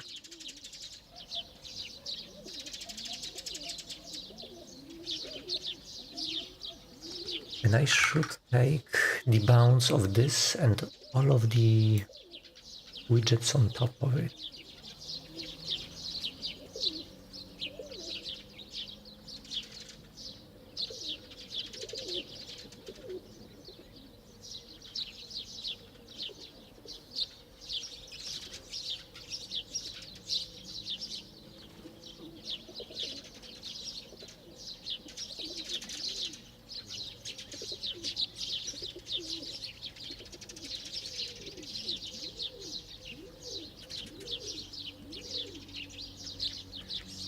This is going to be heavy code.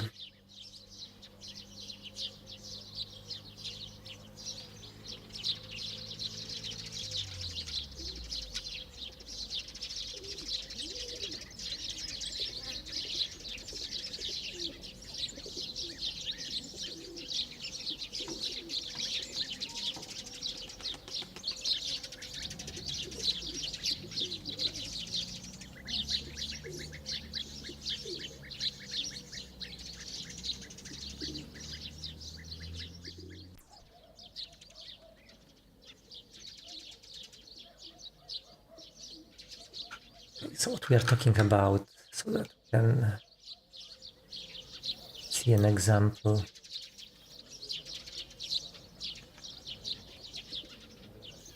Ah, look at that. I can move a board around.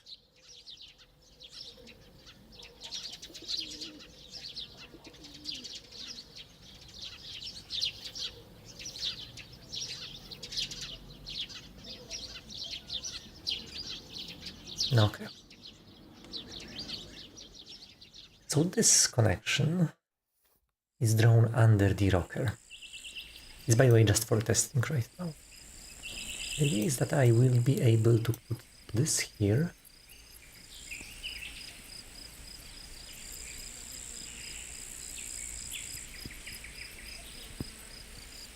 Okay. Doesn't quite work.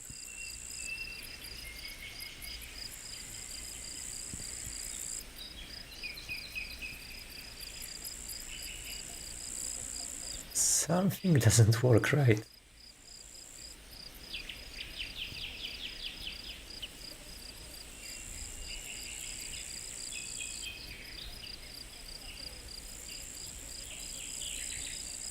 Yeah, the order is totally broken now.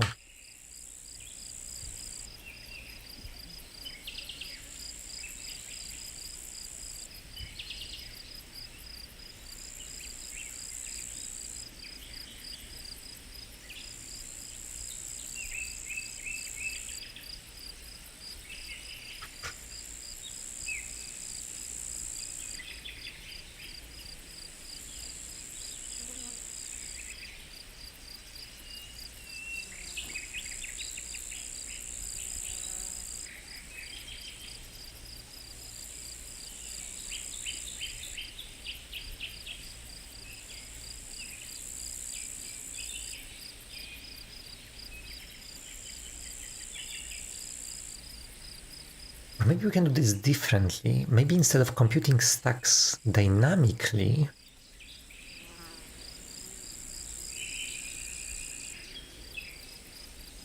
the moment I put this over, I record this stacking relation.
Yes, the stacks are right now computed dynamically. They are computed rarely, only when we pick stuff up. Only then we need to pick, kind of, figure out the shape of everything.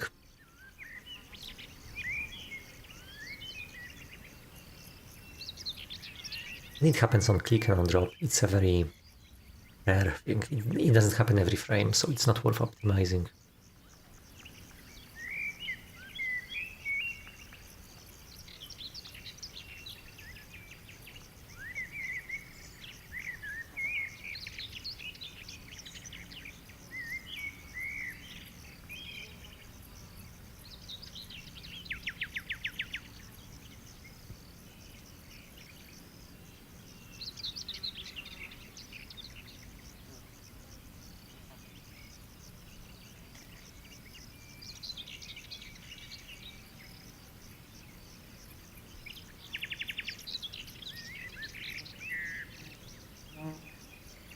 I'm not sure about being direct only.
overlap test rect placed. What?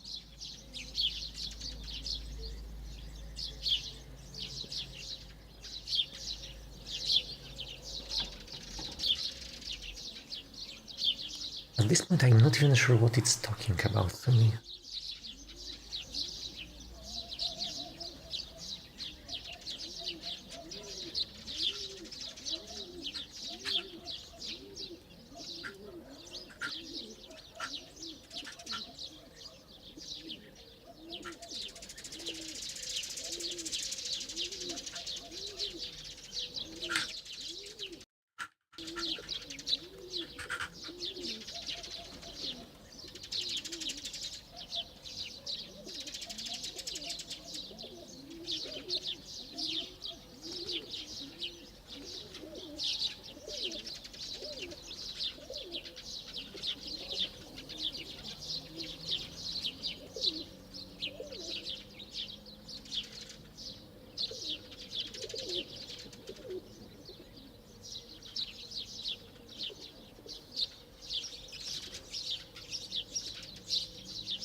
I'm not sure about direct overlaps. I think those lists should include transitive overlaps as well. Should be a proper tree.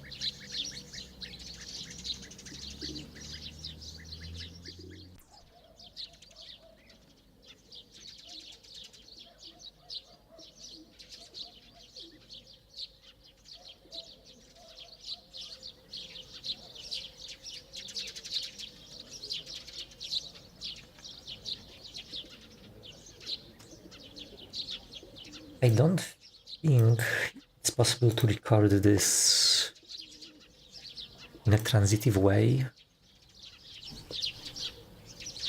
which is clean. Okay, it has to be local.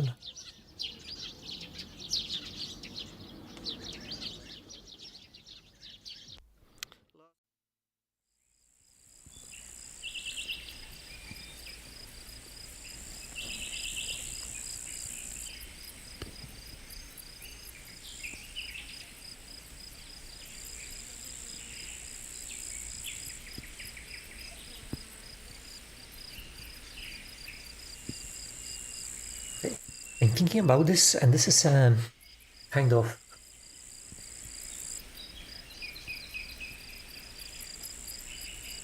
a question of caching. But before we cache anything,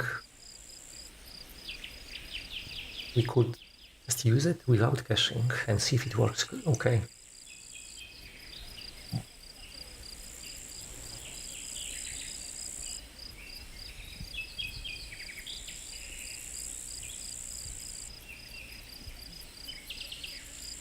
Going to be ugly. Oh.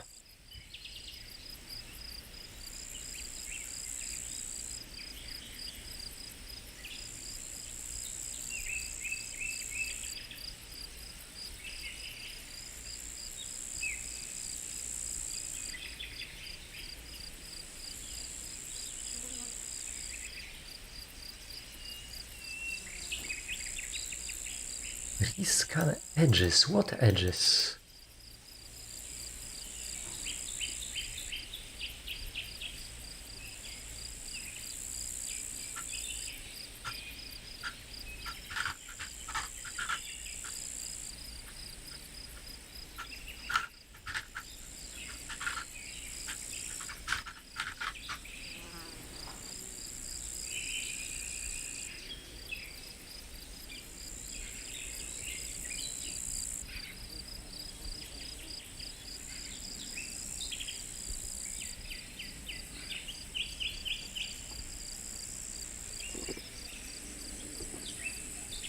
Pairs of widgets that overlap.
This is so annoying. This is so annoying because this code is kind of almost there and it's trying to mess it up now.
Maintenance. I think it's fine. You know, quite often many objects are dragged together as a stack, so we do not need to check for overlap between them, because you know the stack remains a stack. But maybe it's fine. It's just a tiny optimization, really.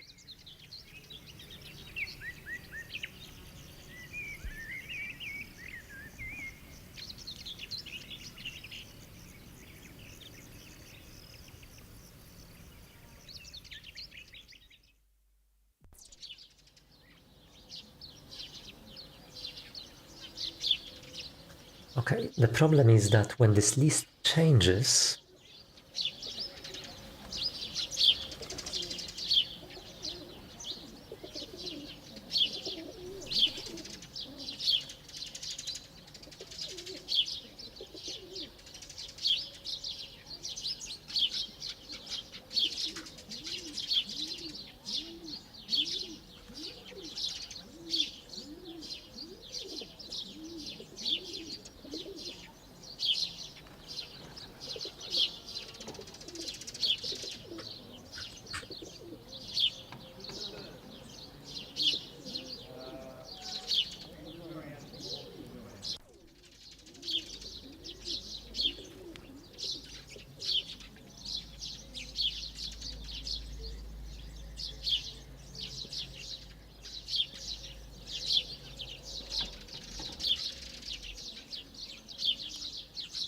all those objects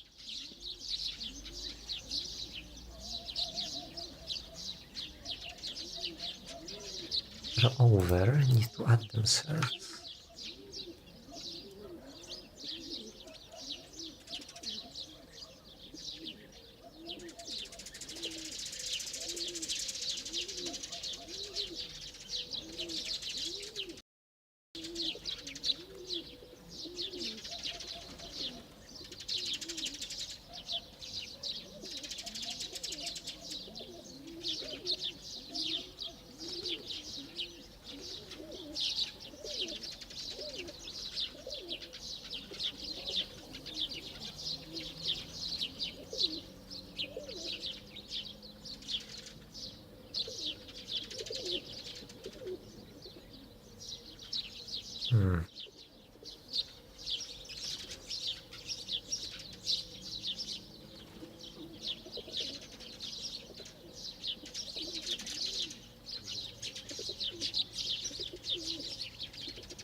Let me think about when it's going to update.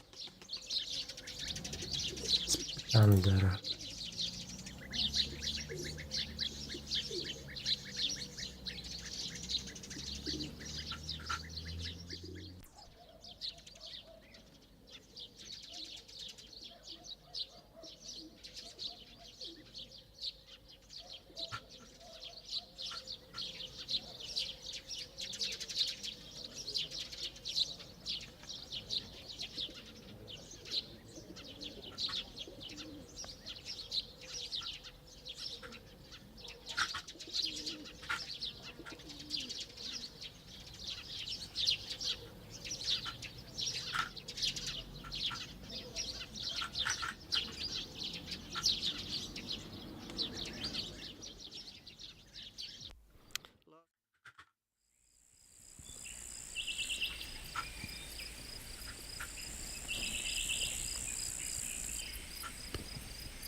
Actually, strong.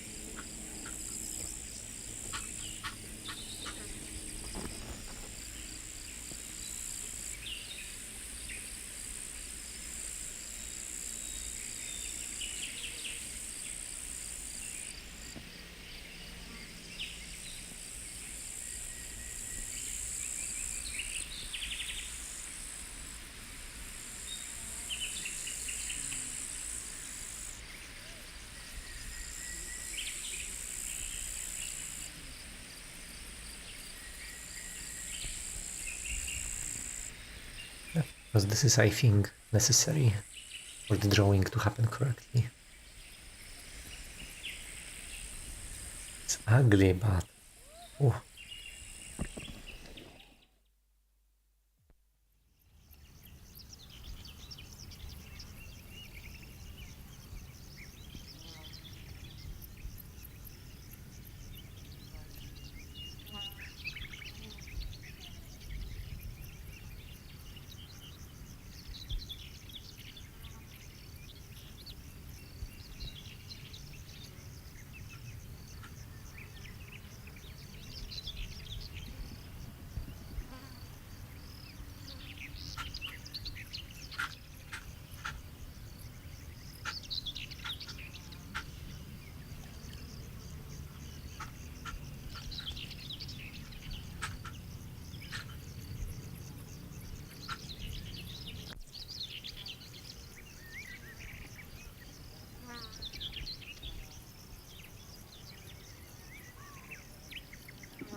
Okay.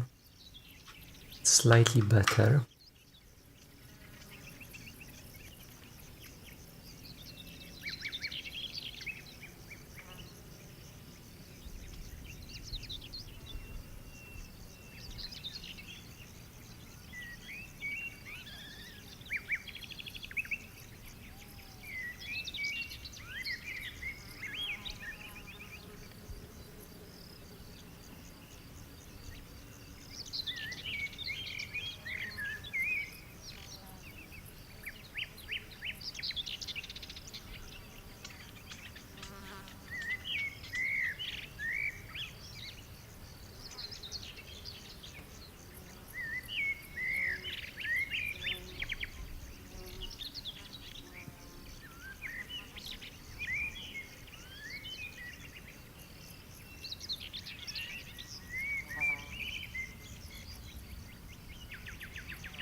This is tricky. I think it's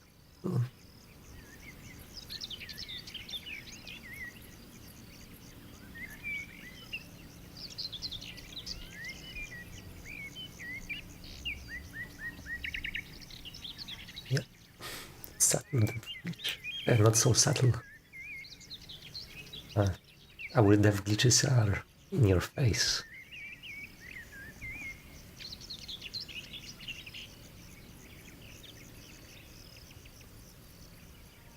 Yeah. And especially if this is such a long list. Because if this was like the parrot says, just 3 elements or 2 elements,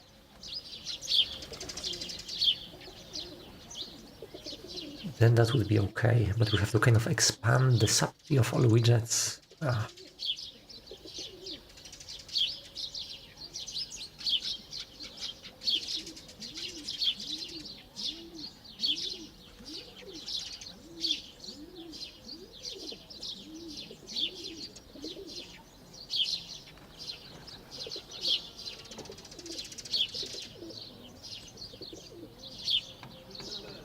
I'm doing all of this just to make it possible to create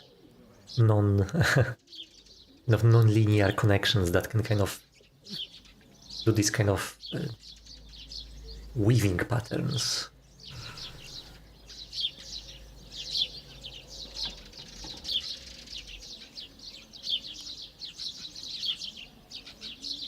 Without a z buffer, without a depth buffer.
If we had depth buffer, that would help.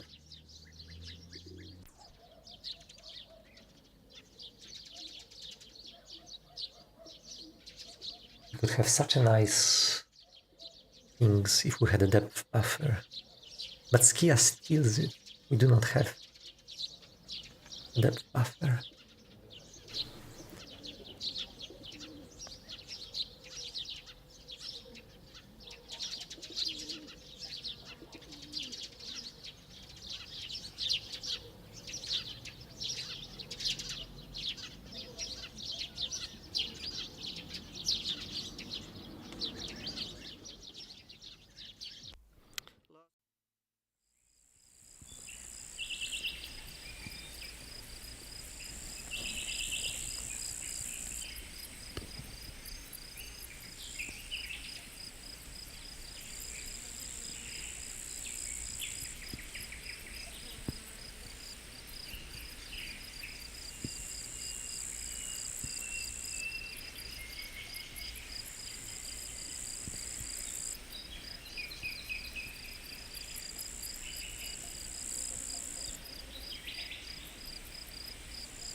I think if I had a different primitive, that would be possible.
Actually not sub-tree.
This is an actually hard problem, hard rendering problem. We're so close. We're so close.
In the slop area.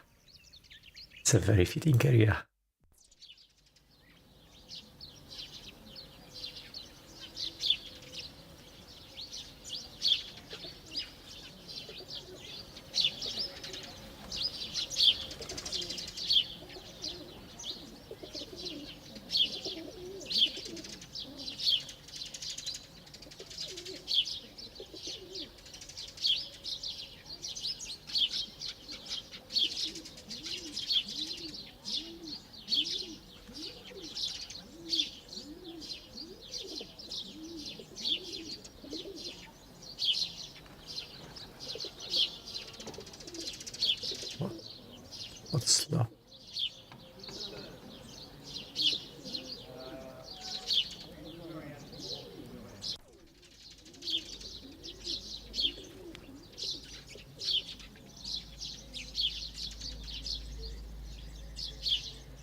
Actually, I will leave the methodology to this parrot.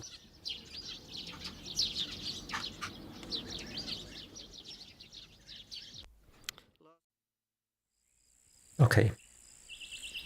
This all fits together. I see this all in my head. It works. Just need to make sure it's implemented properly. This would actually be quite simple. With those two extra rectangle trees.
We have drawbacks. Okay, we do have some drawbacks in renderer.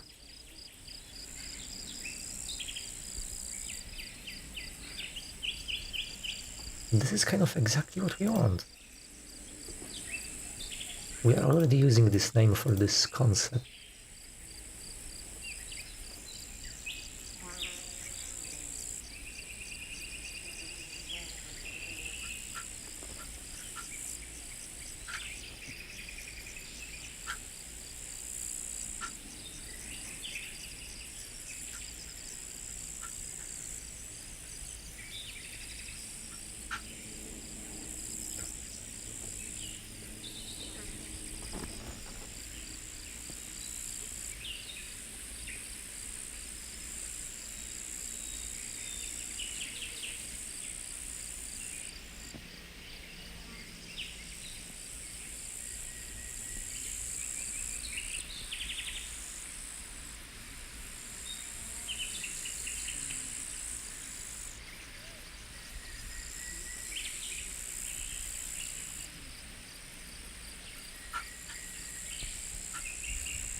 Local coordinates, yes, I think local coordinates make sense here.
Mhm.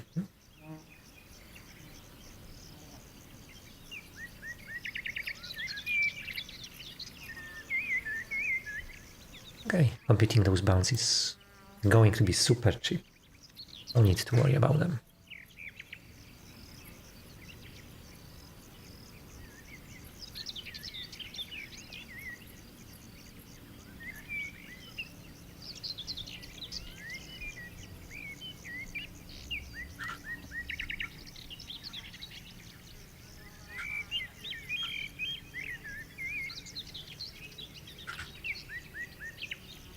Okay, and I actually think this is the last issue we have with this code.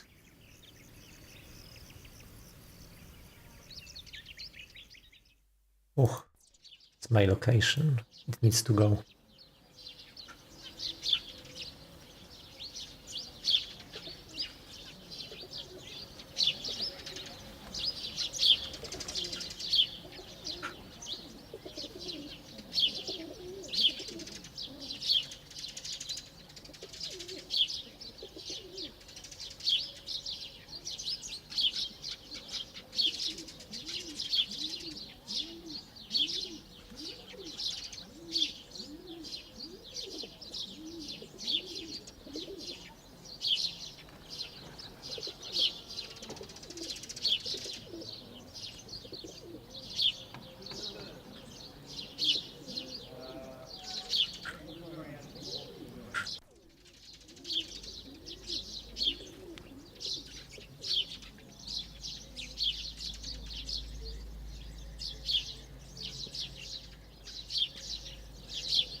Oh, those comments.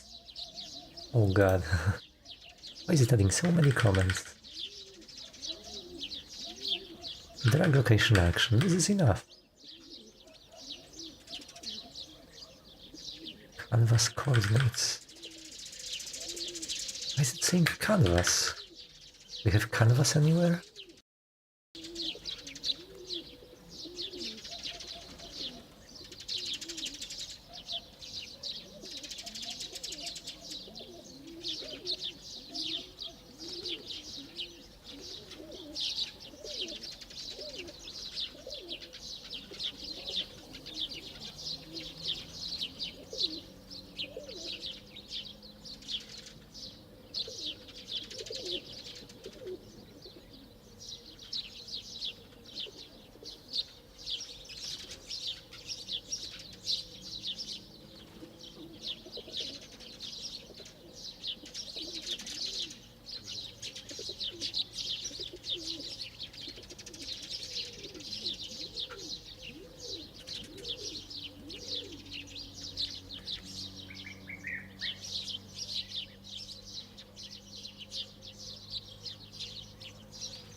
In seconds again.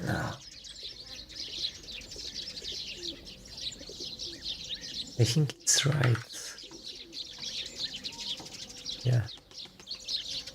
It's problematic because when times grow, it causes glitches. If you do not reboot your computer every couple of days, you will start seeing jumping animation.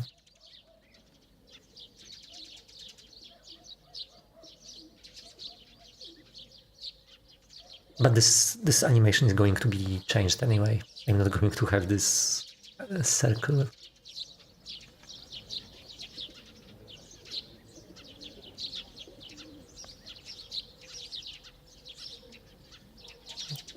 Oh, I'm reading the code in a very, very small scale.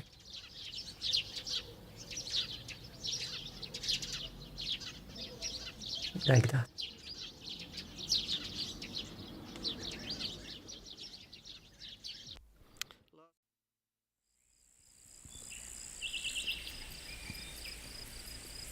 I'm actually not sure if those are canvas coordinates.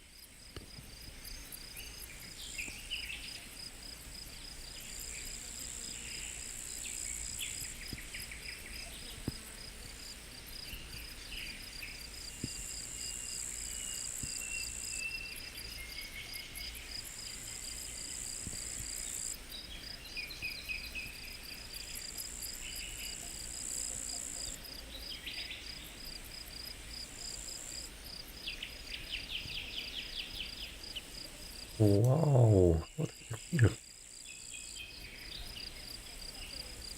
Extract, give to board. Set radar? What's set radar?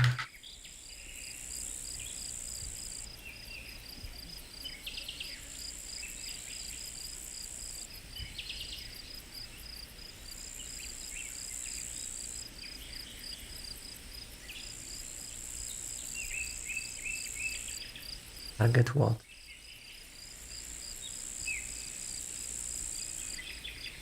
So target is from like 0 to 1 or what? Value.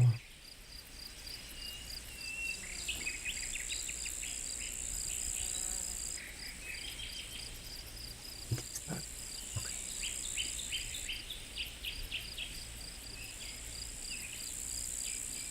This kind of animation state.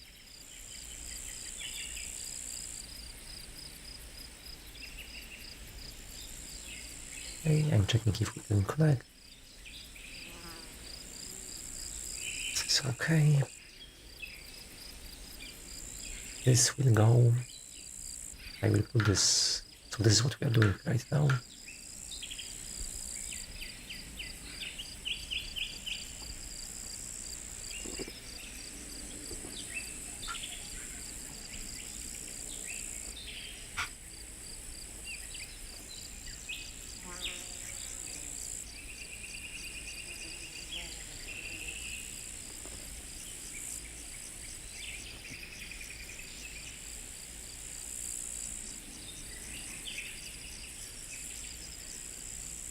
And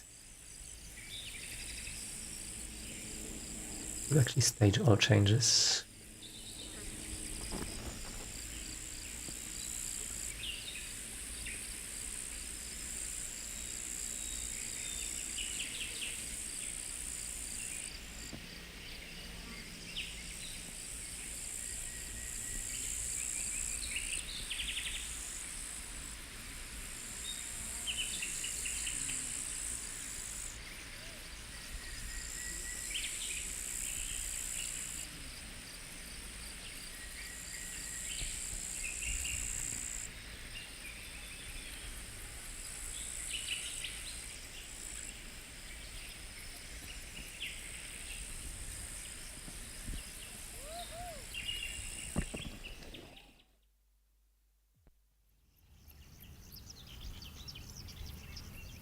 Okay. This leaves Automat in a working but kind of broken state, which is my favorite way of working with stochastic parrots, because it's easier to see differences, it's easier to see what they are doing. I have a list of fixes. It's a short one actually. I expected this to be kind of worse. It's just 2 p.m. Ah.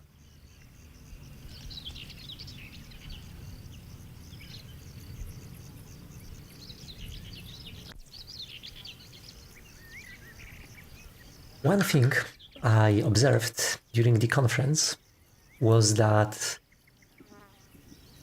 the way we render stuff actually requires a pretty beefy GPU. So on my laptop, it was struggling.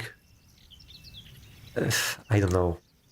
I was getting, on empty board, it was like nice, 60 FPS. But the moment this guy appeared, it was dropping to something like 16. It's crazy. But I think I figured out a solution.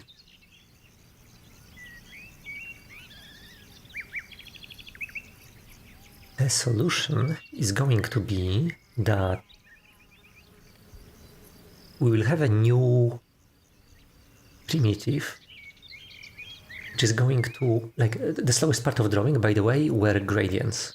Like, because we are doing a lot of blurs, and blurs involve creating separate textures, MIP mapping them, and then, drawing those MIP maps onto another textures, those, blurring, fancy blurring kernels.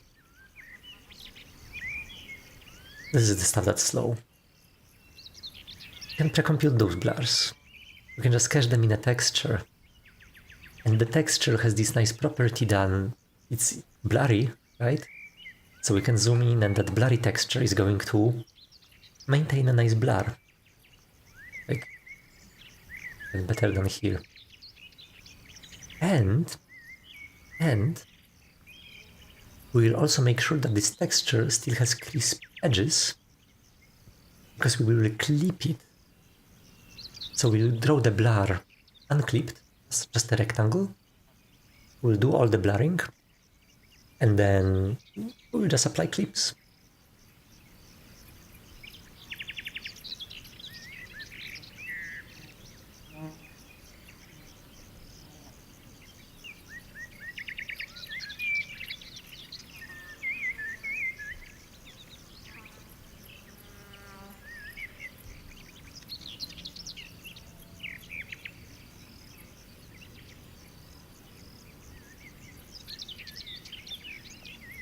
I do not have high hopes for this running afterwards. We will see. This change should be more targeted. It's not a massive change that's touching everything. It should be just touching widgets and a couple tick functions.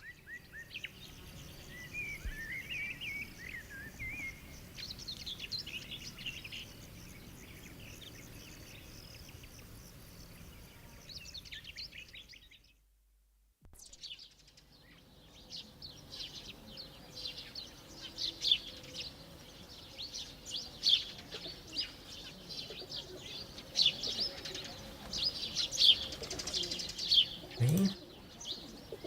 We have those drawbounds. It's actually drawbounds. Nice, nice.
Yeah, I actually think this is going to be a decent change. I was actually planning something like this new property.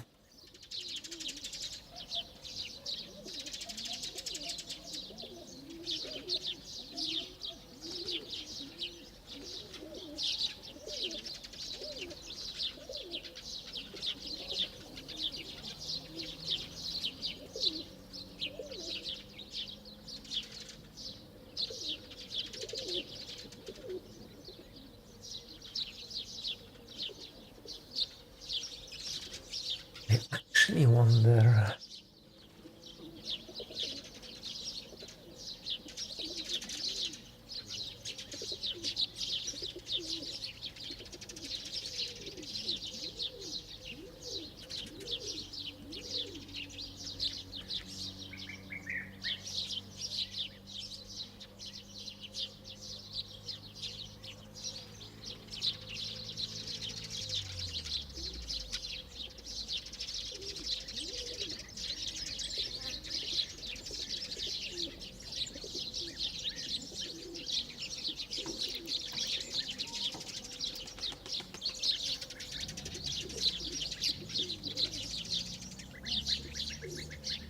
I really like those multiple boards.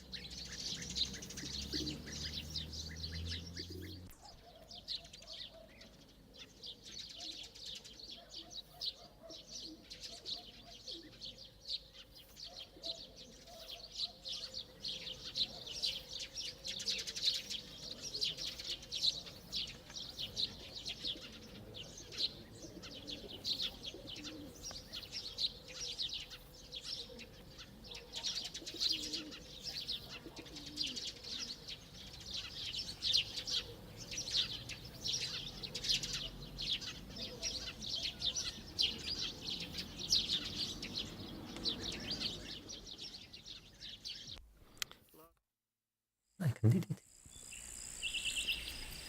The object is still in memory.